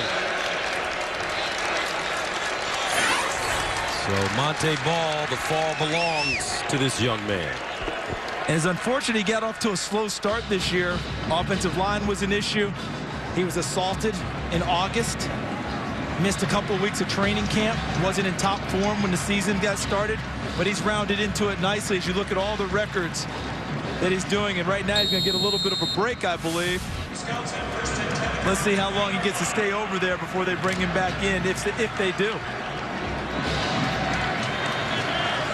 So 1st down for the Badgers. James White lines up behind Kirk Phillips. White. And he gets to the 26. And Gus, while we talk about this guy, we have a former running back on our team tonight, Petros Papadakis, captain at USC, ran the football. What do you like about Monte Ball, Petros? The one thing I really like, aside from his ability to cut 1 or 2 holes over, and you can see that he's got great feet, is he anticipates a plan for a defender when they come within his vicinity, his halo, whether it's a spin or a jump cut or a move right through him or he tries to bull right through him.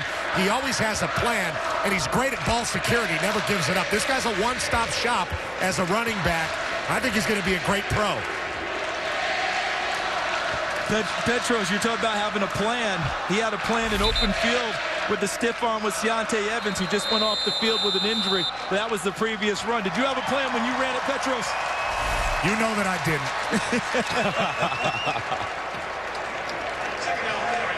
2nd down and 4 at the 26.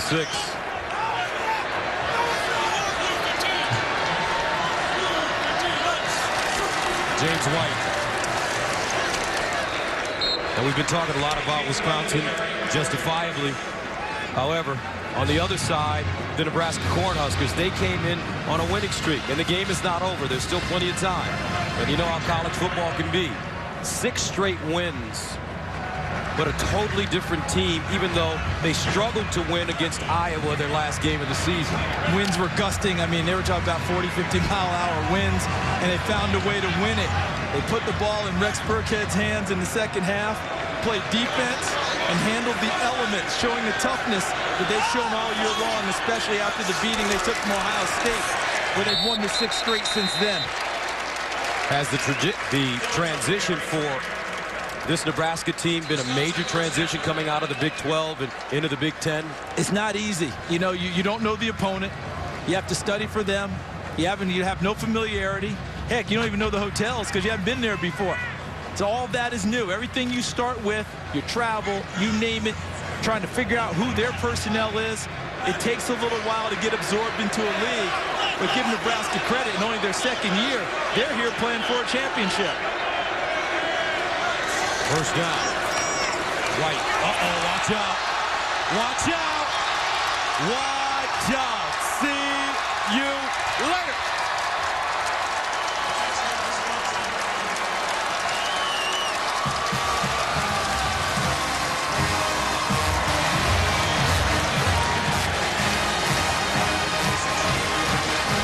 Bloodthirsty. 62-17. Again, well blocked. Look at that. He was able to see the vision. The blocking took it to one side. He ran all the way back against the grain, and once he got into the gap, foot race time, no chance. 68 yards.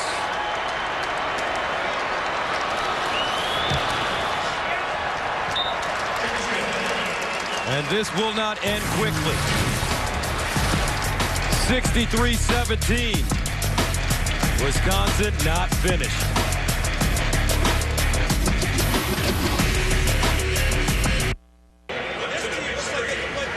This January, Fox Sports is proud to bring you exclusive coverage of one of the most historic bowl games of the season. Coverage of the 77th Cotton Bowl Classic, live from Cowboy Stadium. Begins at 7:30 Eastern, 4:30 Pacific on Friday, January 4th, only on Fox. Let's go to Dallas, big man. I'm ready. There's a great bowl. People do a terrific job there. Rick Baker and his staff. Abdullah will finally get a chance to run one back. And he crosses the 20, gets up to the 23. The College Bowl season will be starting soon. Play Fox Bowl Pick'em Challenges. It challenges you to show your college football knowledge. Pick the winner of each college bowl game at foxsports.com, and you could win $100,000. Log on to foxsports.com/fantasy today to get started.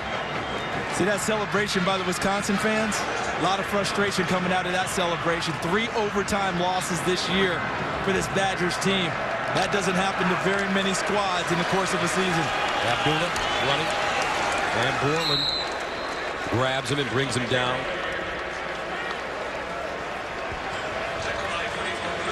What a year Amir Abdullah has had, having to sub in for Rex Burkhead so often. Over 1,000 yards in the regular season.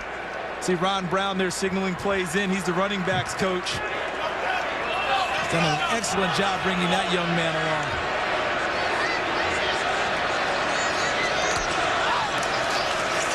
Martinez to throw.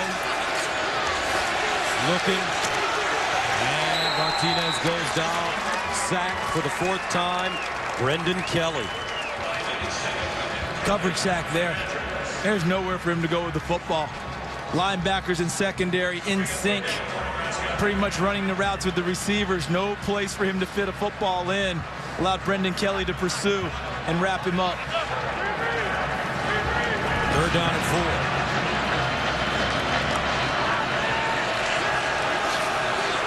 Martinez bounces out of the pocket, looking for the 1st down. Takes a hard hit at the end of the play. Looks like he doesn't get there. Ethan Armstrong and Chris Borland on the sideline. How about this pursuit? Borland 44. Look at Ethan Armstrong at the end. Not allow Taylor Martinez to get to the first down marker. And how about this?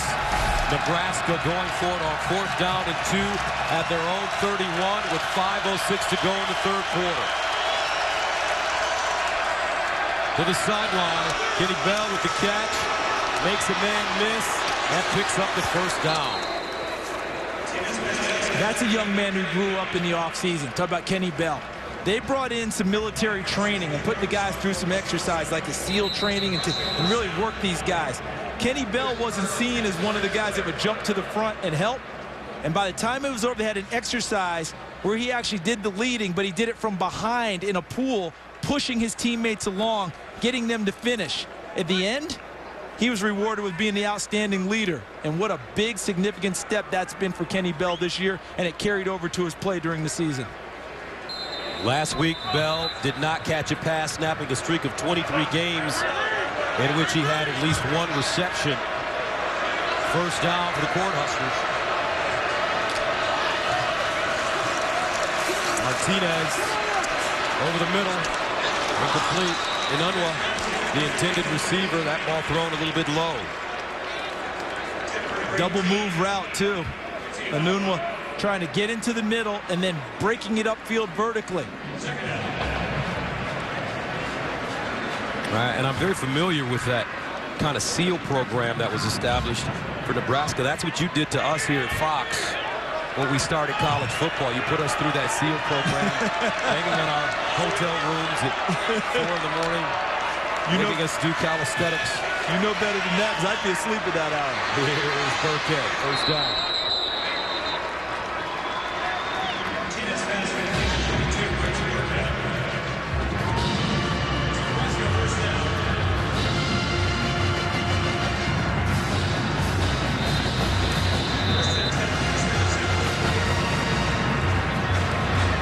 From the 43. And Burkhead lucky to get back to the line of scrimmage. And the guys inside have done a wonderful job for Wisconsin. Bo Allen, Ethan Hemer. Really tough men. Gilbert on the outside. Pat Muldoon, the other end, along with Brendan Kelly, Tyler Dipple. Martinez, incomplete. Inunwa slipping. He's trying to reach back for a ball that was behind him. He's coming into his break. If the ball hits him coming forward, should be a completion a little behind. He tried to put the brakes on. Tough catch if he makes it.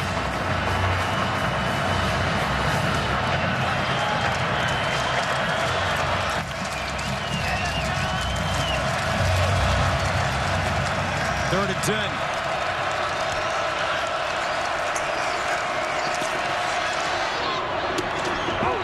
And a catch made at the 32. And that's Tim Marlowe. Started the season early, separated his shoulder. He's back. Look at the catch. Gets the 1 foot down. Officials right on the spot, eyeing it. That's the line judge there, Paul Engelbert's.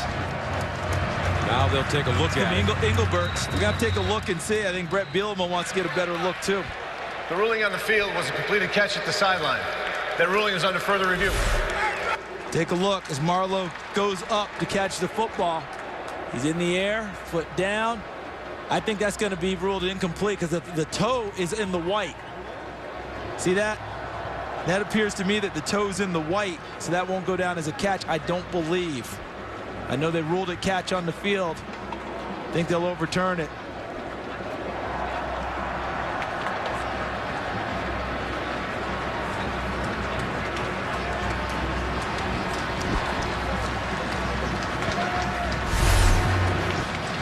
You alluded to Marlowe, the separated shoulder, game 1, and came back at collarbone problems later. That's a tough young man. Planning on going into coaching, Gus, and his coaching staff endorses him unequivocally. They think he's going to be a terrific coach. Kind of nice to be 21 or 22 years old and know exactly where you're going or what you want to do. Yeah, I'm 48. Still working out a plan.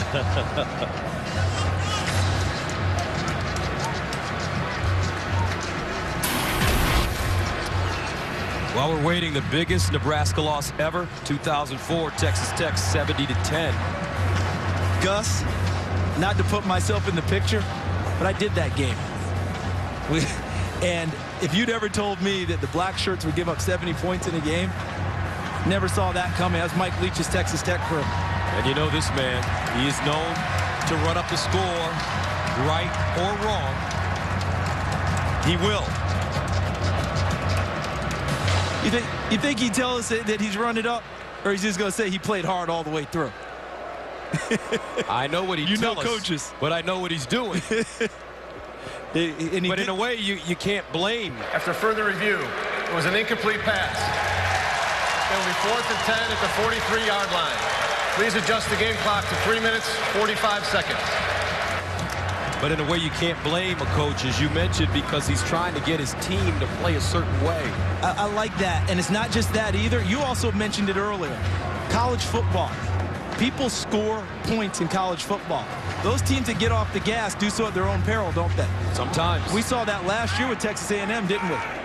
Blown second-half leads of double digits. People score quickly. It behooves you to play all the way through.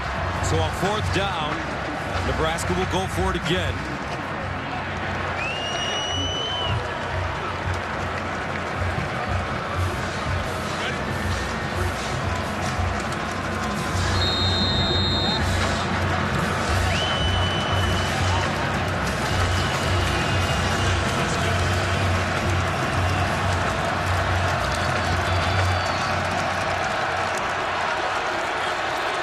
Martinez heaves it up.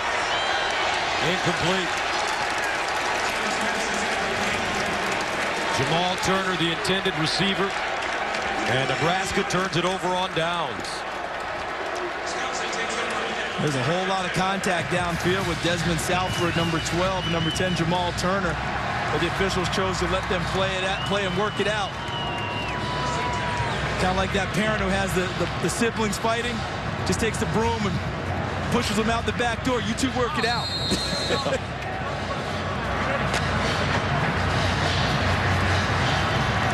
Wisconsin has rushed for 454 yards, and we have 3:38 to play in the third. James White remains in the game. White, oh, nice play. And that's Andrew Green coming up and making the tackle for a loss.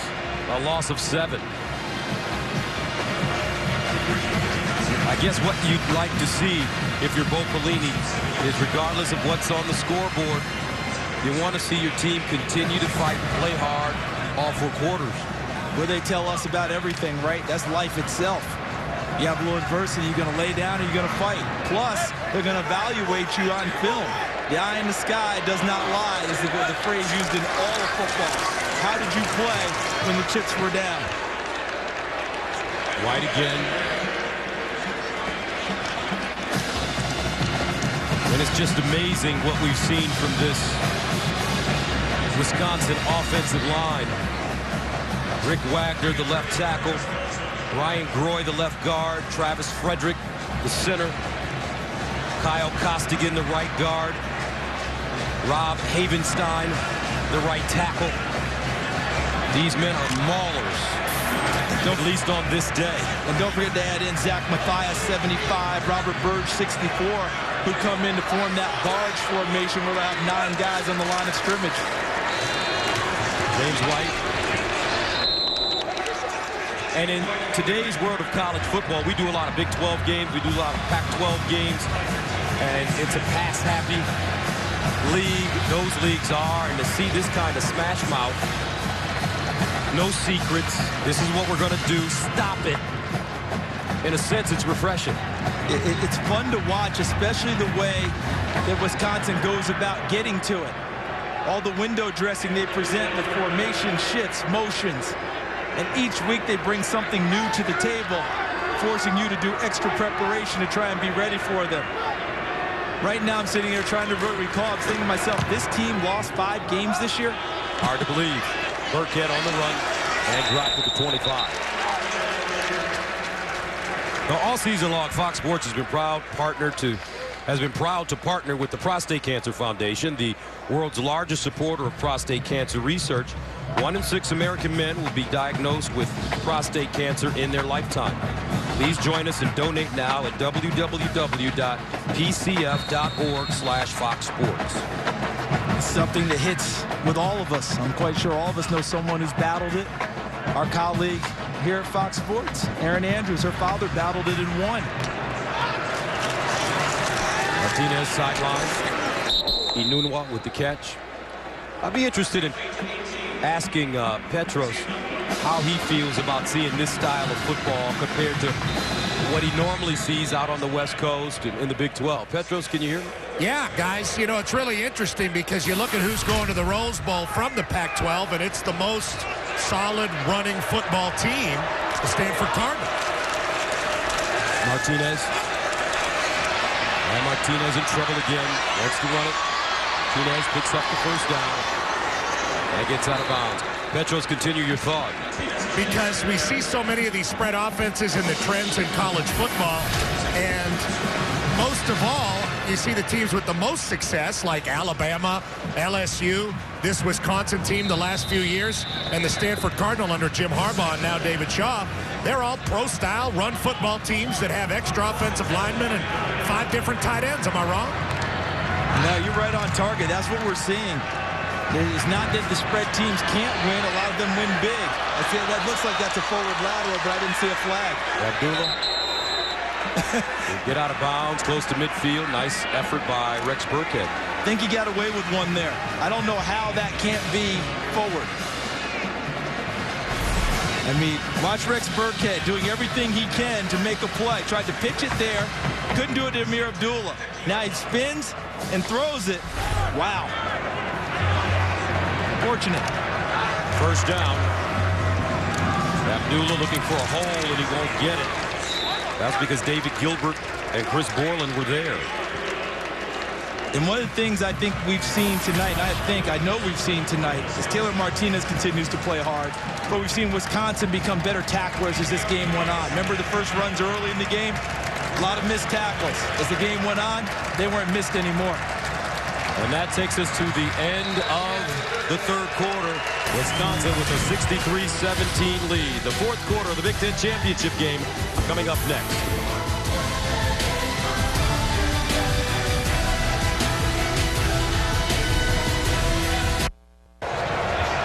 (63-17). They're jumping around like they do at Camp Randall here in Indy. And they don't even need the House of Pain music to do it. Nebraska and Wisconsin. Gus Johnson, Charles Davis, Julie Alexandria, Petros Papadakis. Second down and 9 at 49. Martinez throwing it up. Kenny Bell back there and couldn't hold on. But a flag on the play. Marcus Cromartie covering. Felt like he had a little arm bar going as they were running downfield. They were hand fighting for a while, and I thought he pinned him at the end, and that's why I think the flag came out. Pass interference. Defense number 14. 15 yards from the previous spot. Automatic first down. 14 working on 80. See him fight a little bit. He's right there. He's got the arm hooked a little bit. And the back judge, Robert Smith Jr., had the clear view from inside and threw the flag. Kenny Bell is down. These kids played really hard this evening. Yeah, he's trying to atone from the... Remember, he was the receiver early that the ball tipped off his hands to Marcus Cromartie, who took it in for a touchdown.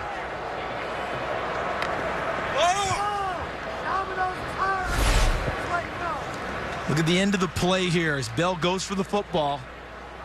And right there, Marcus Cromartie falls on his ankle. And that's what he clutches immediately. Kenny Bell, a sophomore, became only the second freshman in school history last year to lead the team in receptions, 32, and receiving yards, close to 500. In the meantime, let's go to Los Angeles. Aaron Andrews. Hey, Gus, just want to update you. Kansas State, Texas. Kansas State up 21-17. Here's Tyler Lockett, 55-yard touchdown reception. K-State leading Texas 28-17. All right, thank you very much, Aaron. And what a season it's been for Kansas State. The one loss to Baylor, in a sense, spoiling their national championship hopes as Kenny Bell gets up. But how about Colin Klein? Prior to that loss to Baylor, was the Heisman front runner. Now some people think it may be Johnny Football, Johnny Manziel at Texas A&M. If I had a vote, I don't have a vote. You have a vote, Charles. I would still think that, you know, Colin Klein. He's got to still be in it. I don't understand when people took him and just removed him from one loss. People have lost it. Listen, Tim Tebow won the Heisman with 3 losses in the regular season. Ricky Williams, I think, was a 3 or 4 loss winner also with Texas and ran for 40-something yards in a game against Kansas State. One game shouldn't take you out of it. And by the way, Colin Klein was over 300 yards total offense in their loss. And Martinez sacked. Tyler Dipple, 5th sack of the night for Wisconsin. Health is a great thing for a football team. Tyler Dipple's been dinged up all year long, shoulder, ankle. He's healthy tonight. Chris Borland missed the last 2 games with a hamstring injury. Ethan Armstrong back healthy. Jared Alvarez went out of the Penn State game, came back healthy tonight. They've got their full complement of players, and all of them are contributing. Martinez, quarterback draw. And Taylor gets to the 35. Whoa, is he driven down hard by Chris Borland. That's a WWE move. No flag on the play. He essentially suplexed it, which is a wrestling move. No flag on the play. Big time tackle by Borland, putting him down. Crowd reacting. Martinez, the end of the play wrapped up, but the whistle is not blown and Borland's taking him to the ground. Now, is that unnecessary roughness? I think that the way that they've called things tonight, I think it was borderline on it, but there was no whistle and Borland was just taking him off his feet and planting him. Martinez will run it again. And Martinez held up by Brendan Kelly. Driven down again hard. Now flag. Officials are going to have to really get on this now because we've gotten to the chippy point of the game. We've got one team being blown out. Their pride is hurt in a big, big way. And now we've had some tough tackles down the stretch. See the Borland play? I thought on that one, it was how it looked at the end. Unnecessary roughness. Defense, number 11. 15 yards from the end of the run. Automatic first down. David Gilbert. See, I think the Borland play, it was how it looked at the end, much more than what he was doing. And now the officials are going to throw flags to try and get control. Nebraska and Wisconsin are meeting for just the 8th time in school history, but it's the 3rd meeting in the past 14 months in a series that dates back to 1901. And you know what the expression is, Gus, about familiarity, don't you? Breeds contempt. Exactly, and that's what we have now.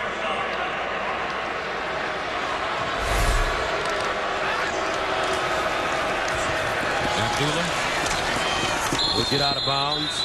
Nebraska has won 4 of the previous 7 games between these two teams, including that 30-27 win over the Badgers in Week 5. The series is 1-1 since Nebraska joined the Big Ten in 2011. Now remember, in Week 5, Nebraska pulled back and came back to win it after being down 27-10 at one point, winning at 30-27. Not tonight, though. Totally different Wisconsin team. The Big Ten Championship is sponsored by Ram Trucks. Guts, glory, Ram. By Miller Lite. It's not just a good time, it's Miller time. And by the new Droid Razor M by Motorola. 63-17 Wisconsin. Starting to get a little chippy on the field now, CD. It definitely is. Mike Pereira, how do the officials maintain control of this game? Because right now emotions are running awfully high. Yeah, you know, Charles, I think you do two things. During TV breaks like this, you go into the huddle and you tell everybody that you are going to start calling everything tight, and you go to the sidelines and tell that to the head coach, too. That's the way you can get it back under control, and also by throwing flags. Martinez underthrowing that football to Amir Abdullah.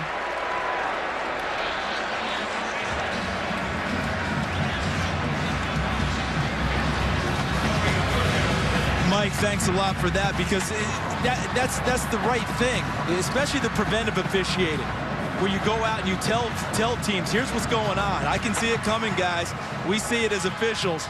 This is what we're going to do. So both sides know, let's get this under control and finish this game with some class and some style, most of which they've exhibited all evening.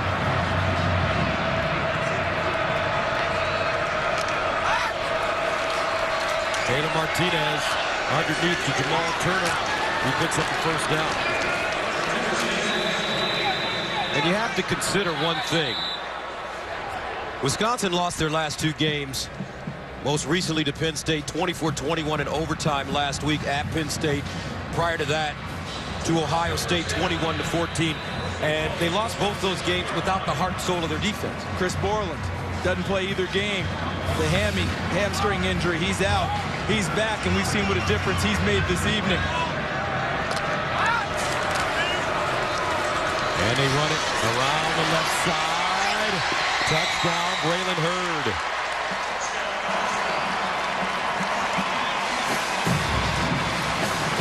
(63-23).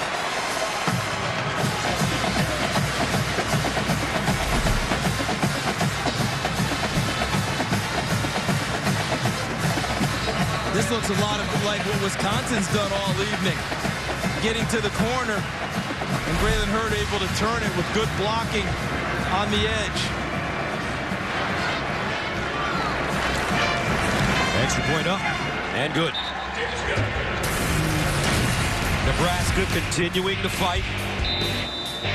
They get in the end zone, 12-14 to go, 63-24.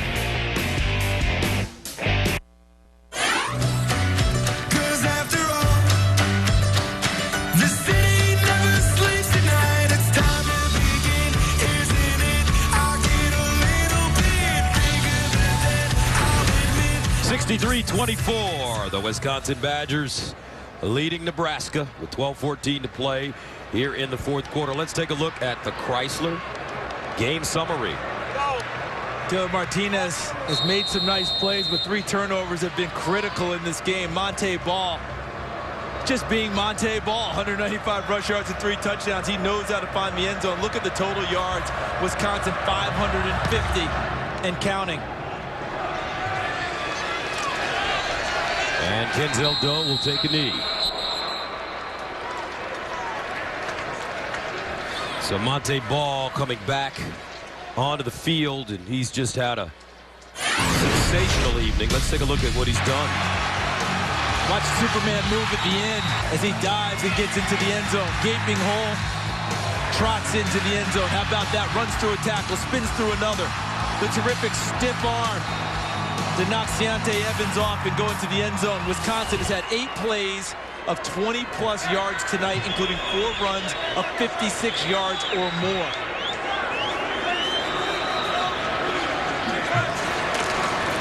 Here's Ball. And Ball gets through the line, tripped up by Courtney Osborne. Would you be a little surprised? Are you a little surprised to see him still in the game right now, Gus? No, I'm not, and I'll tell you why. Because I think Coach Bielema wants to get his guys right. He wants them to have that good feeling if they're able to hold on and win this game and advance to the Rose Bowl and take on Stanford, a physical team, actually 2 teams that may be mirror images of each other. Almost down to the uniform, isn't it? No doubt about it. It is a similar color, similar piping. When you're watching this game and what you're saying with Monte Ball, here comes another end around. And it's done. I see where you're going with that, because remember, this is a team that's lost 3 out of their last 4 regular season games, right? Lost the last 2 in overtime. Wrenching games. And how many people have said you shouldn't even be here? right? They're getting all that taken care of tonight in terms of frustration. And as you're saying, trying to get right, because remember, they're going to have a month off before their next game. Got to get the work in front of live bodies, because there's going to be a major layoff if they're able to win between now and the next time they play. And the guy who really needs to work is the quarterback, Kirk Phillips. Remember, a fifth-year senior. This is his third career start. Ball. And this time, taken backwards, Will Compton with the tackle. Let's go to EA for a game break in Los Angeles. Guys, let me show you how the ACC championship ended. Fourth quarter, under 2 minutes. Tevin Washington is intercepted by Carlos Williams. He returns it down to Georgia Tech's 4. Florida State wins 21-15. It's the Noles' first ACC title since 2005. All right, thank you very much, Aaron. And the big rumor here in Indianapolis, Big Ten country, is that Georgia Tech may be interested in coming over to the Big Ten. They've already snatched Maryland out of the ACC. Ball spinning. Best way for me to address that with you is I think that everyone in the country has their ears open right now in terms of conference expansion. There's no one right now who's just saying unequivocally, don't talk to me. Unless you play in the SEC. Good point. Then everybody's trying to get in. That's right. No one's trying to leave. But when we were kids, if you'd ever told me the ACC would lose teams, I would have told you not a chance. But things have changed in a big way in 2012. Monte Ball coming out of the game. 21 carries, 202 yards, and 3 touchdowns. He's done enough. He's done enough. Melvin Gordon at the 40. Gets to the sideline. Melvin Gordon still running. And out of bounds. He couldn't keep his footing. Out of bounds at the 10. That play, 46 yards. Has that play ever not broken big tonight for Wisconsin? It has been a big one. Melvin Gordon was averaging 38 yards a run before this run. At halftime, 4 runs for 152 yards. Trying to keep his balance and stay in bounds. Look at him striding before that foot there, I believe, hits the white. Wisconsin threatening again. First down and goal at the 10-yard line. White, touchdown.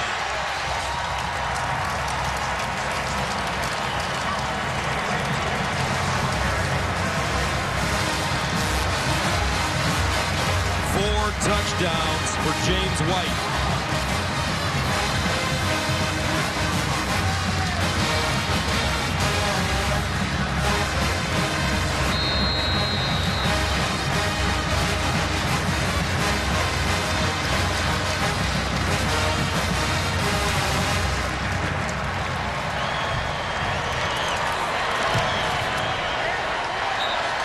To 24. The Wisconsin Badgers can smell the roses now. Pasadena, here they come. Wisconsin has rushed for 524 yards, the most rushing yards allowed by Nebraska in the school's history. No way anyone saw this coming to this extent. Not a team coming in on a 6-game winning streak and playing well and powerfully down the stretch, finding ways to win, resilient, tough. And Wisconsin has just been, I don't have the best word, but complete tonight, every phase of the game. And Abdullah takes a knee. There's some big BCS games taking place this weekend. Northern Illinois beats Kent State for the MAC championship. Stanford, we saw them last night in a terrific game against UCLA. They go to the Rose Bowl. Alabama in a tight one goes to the national championship game after beating Georgia. And Kansas State beats Texas. They clinch the Big 12 title outright in a BCS bid. And Florida State, in a much closer game than anticipated, wins the ACC championship, and they move on to a BCS bowl. Congratulations to Jimbo Fisher and his crew. Martinez to the sideline. Underthrows Kenny Bell.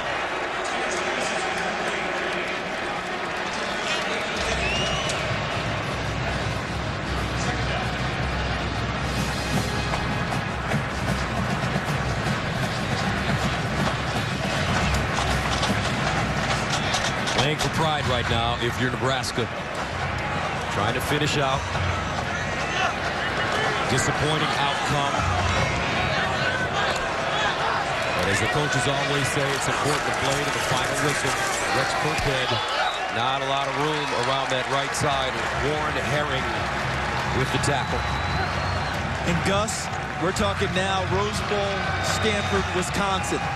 What a game that could be. This is the old through the looking glass. And they see each other, and it looks awfully familiar. It's good that both of them are going to get a month off before they play. Because I'm telling you, when they line up and kick it off in Pasadena, there will be broken glass everywhere. Martinez underneath Jamal Turner. And Turner stopped. It'll be interesting to see Chase Thomas and Shane Scove. Reynolds against this big offensive line of Wisconsin and this defense led by Borland. It's going to be something, isn't it? That'll be something. Oh, they're punting the ball away. We have to ask Petros what he thinks about this when we get an opportunity. When we come back after this is done, this sequence is over. I can't wait to get his thoughts on these two teams going at it. And out of bounds. 7:32 to play in the fourth. This is what they're playing for and more. The Big Ten Conference Championship trophy. Looks like it's heading to Madison again.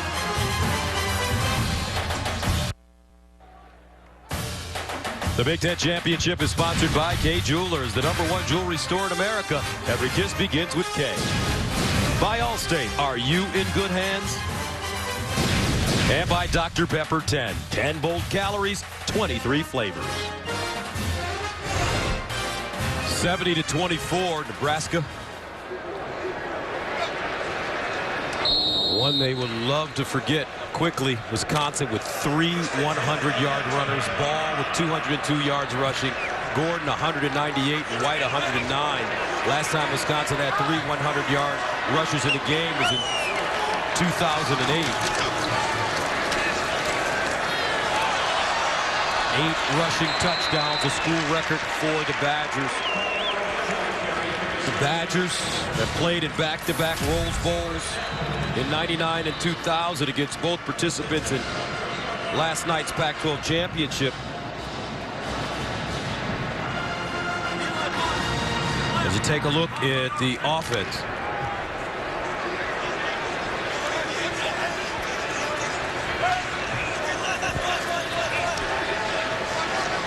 First down and 10.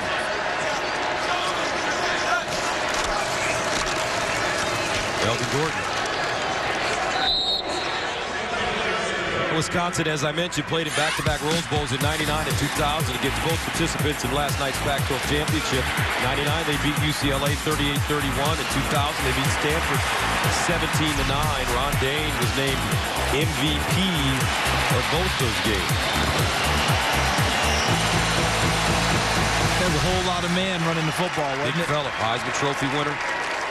We saw his coach in pregame, Barry Alvarez. I asked Coach about him once, and he said, I didn't get Ronnie lathered up until about carry 30. Coach Alvarez, by the way, stopping in our booth before the game. He looked healthy and happy and positive. There's a man, Charles, that I think left the game of college football way too soon. There he is. There he is. In terms of the coaching, yeah, still the athletic director of Wisconsin. So many people you know have rang his phone over the years since he got out of coaching because they know that man would build them a winner. People have probably forgotten just how down Wisconsin really was in football when he took over the program and built them into the national power they are year in and year out now.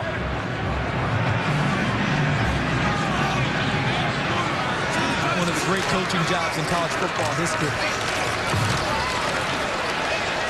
And I asked Coach Alvarez if he would ever consider going back to coaching. Great job. And he had a twinkle in his eye as he walked away. Come on, Tim.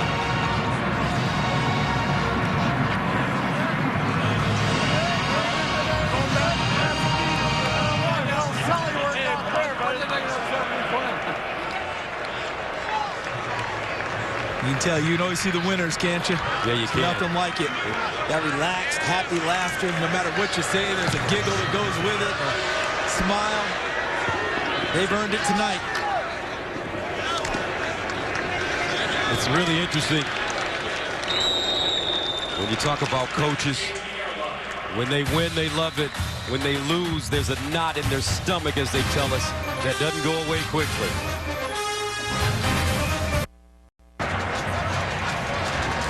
70-24. Look at the Wisconsin Badgers. High-scoring team. I wonder what Bo Ryan is thinking. His team just scored 54 points in their win against Virginia. You mean that swing offense wasn't producing as normal that night? Because we've seen them put up some points before. It was a tough night for the Badgers shooting it, maybe. They lost 60-54 to UVA. You've seen that Badger basketball team a lot, Gus. Any doubt in your mind you'll be seeing hey, come March and April, they're hard to deal with, aren't they? Tell you what, a loss like that for Bo Ryan just gives him plenty of ammunition to go to practice. Practice, practice, practice. They'll be ready to go. What a personality, Coach Ryan. Love being around him and his program.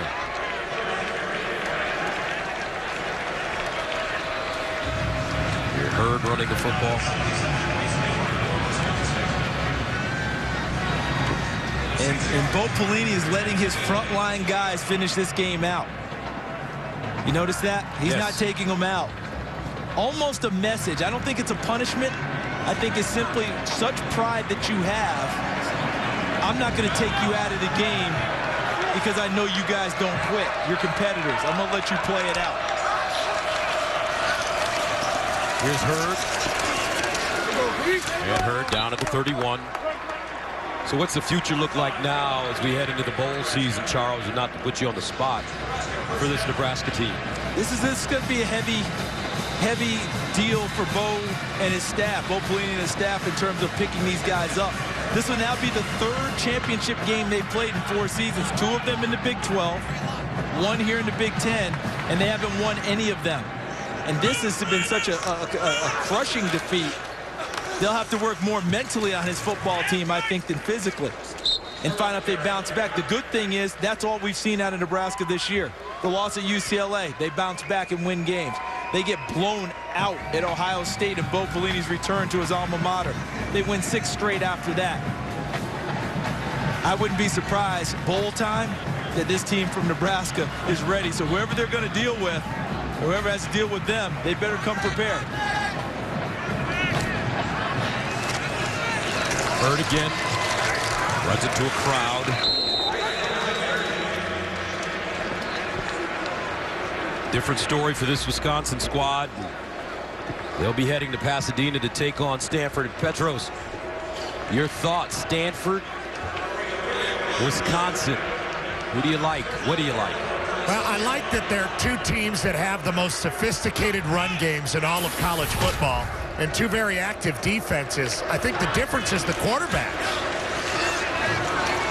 Here's Martinez. Taylor Martinez running again. It goes down at the 35. Petros, finish your thought. I mean, when you look at what Hogan's done at Stanford in just his 4 starts and some extended time against Colorado, I mean, he's really got people excited about the future of Stanford football. And in this situation in Wisconsin, I mean, you look at a guy like Kurt Phillips, who's got a redemptive story, kind of like this football team in this game. So, going to be 2 great storylines going into it. Imani Cross will run it. They're looking for the Gatorade bath for Coach Bielema. Still looks like someone dumped it out, didn't they? Or did they finally get one? I think Brett Bielema probably said when we get way up, he told the equipment managers, remember, you work for me and the trainers? No, I think they have it, Charles. I think they're trying to sneak it. Chris Borland's leading the way. Here's Imani Cross again. Is Chris Borland assuming the Harry Carson role? Let's see. It looks like they have something in their hands. No, they don't. Brett got. Oh, yes, they do. Oh, ice water. That's going to be a tough one for Coach Bielema. That's just not right.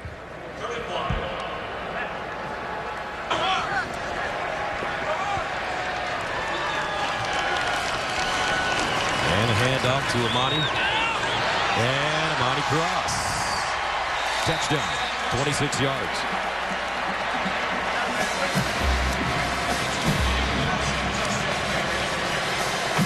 Freshman from Gainesville, Georgia. Bright future. That's a big, good-looking running back there. Well, I think it'll give him more than just short yardage runs. I think he's going to be one of those complete backs under the tutelage of Ron Brown. 70-30.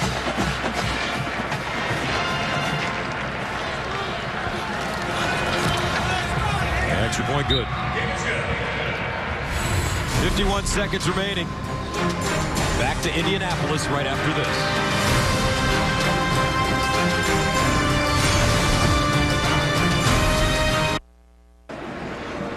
A big night for the Wisconsin Badgers football program. A big night for that young man. Here's tonight's Kay Jewelers diamond moment of the game. Monte Ball. Look at the move. Runs out of the tackle and then finishes it at the end.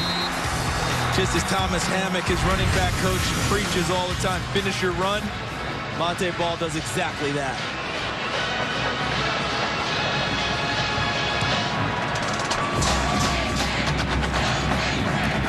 And a knee in the end zone once again.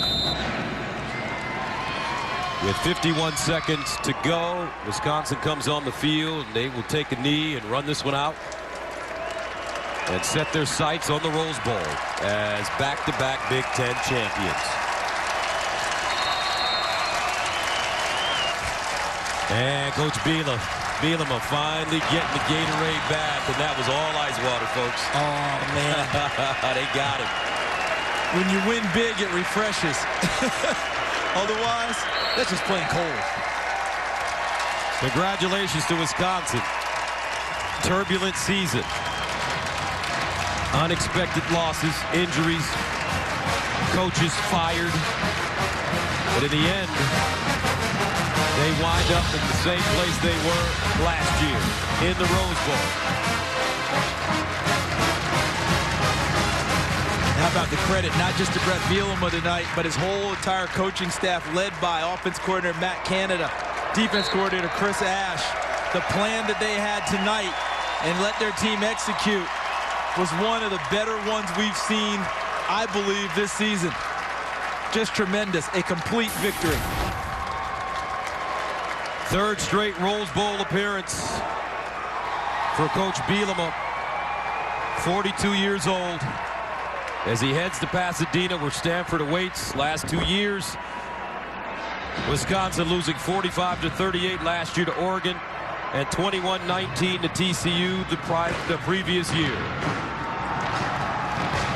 And our Petros Papadakis is on the field with a very happy, healthy linebacker. Chris Moreland down here, guys. What a performance. You miss a few games with the hamstring. How sweet was it to get back on the field and earn a victory with your teammates tonight? It felt so good. The last couple of weeks have been tough. We played well as a team, but I couldn't contribute. But this was just terrific. So glad. How could you expect such a lopsided victory in this game? What were you guys doing to cause so much trouble for Nebraska's offense? Yeah, I think unlike 5 times this year, the ball bounced our way. So we'll take it. All right. Have fun in Pasadena, Chris. Congratulations. Gus? And thank you very much. Now let's go to Julie Alexandria. Thanks, Gus. I'm here with James Wright. Incredible, incredible game from you today. 4 touchdowns, over 100 yards. How important was this win for you? Oh, it was very important. We knew what was at stake for this game, and we just wanted to come out and play a full 4-quarter game, and that's what we didn't play the first time we played them, so we just wanted to play a physical game, and that's what we did. Now I have to ask you, some critics question the fact of whether you guys should be here or not tonight to play in this Big Ten championship with a 7-5 season. What do you have to say to those critics? I mean, it wasn't in our control. I mean, some other schools did, so we were placed in the situation, and we took advantage of what was there. You certainly did. Congratulations. Thank you. Rose Bowl bound. Gus, back to you. All right, thank you very much, Julie. 639 yards in total offense for Wisconsin, 538 yards rushing. Pasadena, here they come. Gus, thanks so much. Did you hear that? That was Wisconsin scoring again. No, a convincing win by the Badgers tonight. Congratulations to them. Next on the AT&T postgame, we'll head back out to Indy for the trophy presentation, and the MVP will be named. That's next on the AT&T Big Ten Championship postgame.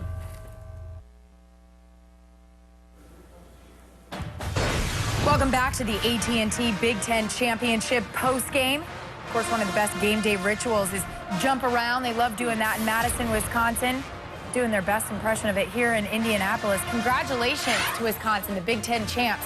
For the third consecutive year, they'll be heading to Pasadena to meet Stanford in the Rose Bowl. Coming up after the break, we'll take you back out to Indy for the Big Ten Championship trophy presentation.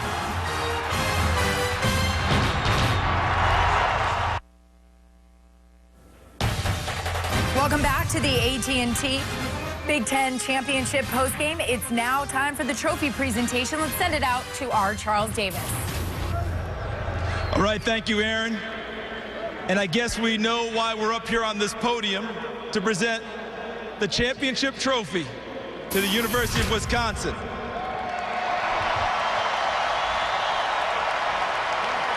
The man who has the honor of doing that is the commissioner of the Big Ten, Mr. Jim Delaney. Thank you, Charles.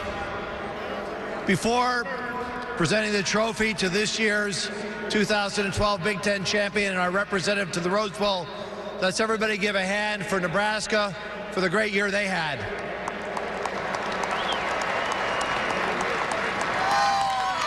So, if Coach could come up here, Brett, I'd like to present the championship trophy to the Wisconsin Badgers, our representative to the 2013 Rose Bowl.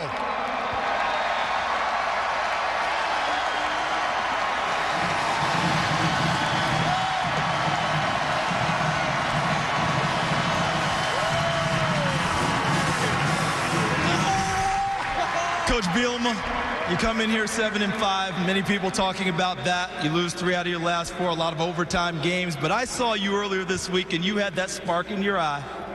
What led you to believe that your team was going to rebound the way they did and perform the way they did tonight? It's very simple. As coaches, we're the only people that have been around this group of 70 back home in Madison, another 40 guys that give you everything they can every day, and they've given you your 3rd straight Big Ten championship here at the University of Wisconsin-Madison. Coach, you're headed to Pasadena, as you just mentioned, for the 3rd straight year.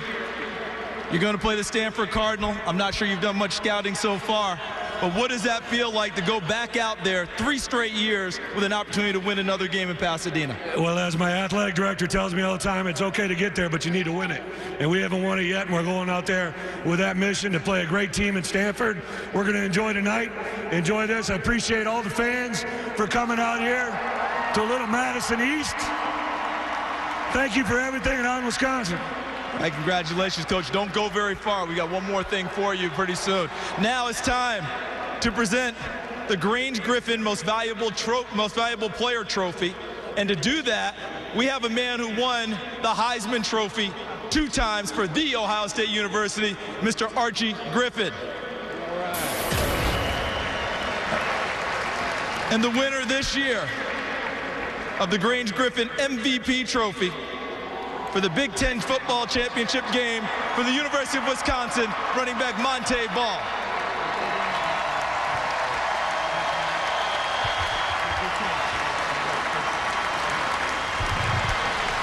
Monte, tough start to the season with the off the field where things went wrong for you. You missed a little bit of camp, but you rounded into form. What about tonight and the big fellas blocking for you to let you get the 200-plus yards? I mean, this trophy right here is not just for me. It's for the offensive linemen, the other running backs that contributed today, and really for the entire team. Just to see everything that we came through and to keep fighting really says a lot about this program, and on Wisconsin forever. Monte, this team now goes to Pasadena. You heard Coach Bielema say it's time to win a game. You're going to play Stanford. Your quick thoughts? Oh, it's time to win a game is the exact words. I mean, obviously we fell short, twice last time, but, we're really focused this year. We're going to work hard and execute the plan. All right, congratulations to Monte Ball in Wisconsin. Britt, I'd like to introduce now the person responsible for entertaining this team, the president of the Tournament of Roses, Sally Bixby, who's going to bring the best roses in the world from Pasadena and present them to the head coach, Brett Bielema of Wisconsin.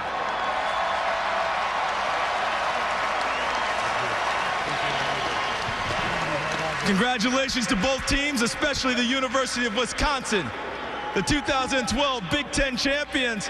On to Pasadena, on Wisconsin. Aaron Andrews, back to you. Charles, thanks so much. And as Monty Ball said, it's time to execute the plan and get ready for the Stanford Cardinal, because that's who you're going to meet in the Rose Bowl. And we talked about it earlier, guys. We kind of joked around and said, hey, congratulations if you win the Big Ten championship. Now you face David Shaw and his troops.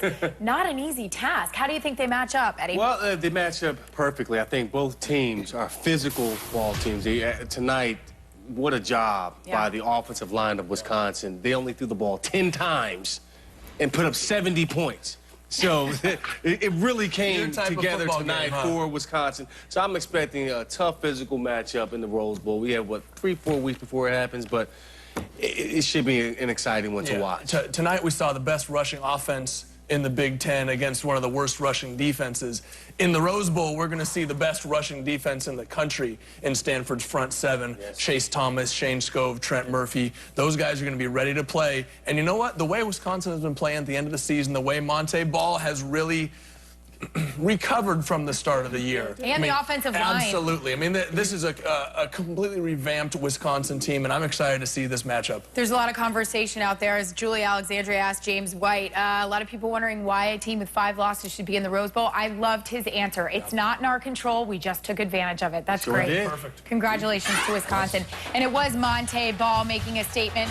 Tonight, the FBS touchdown king and tonight's MVP had 3 touchdowns, 202 yards rushing, and an impressive performance. We'll be right back with more from the AT&T Big Ten Championship postgame.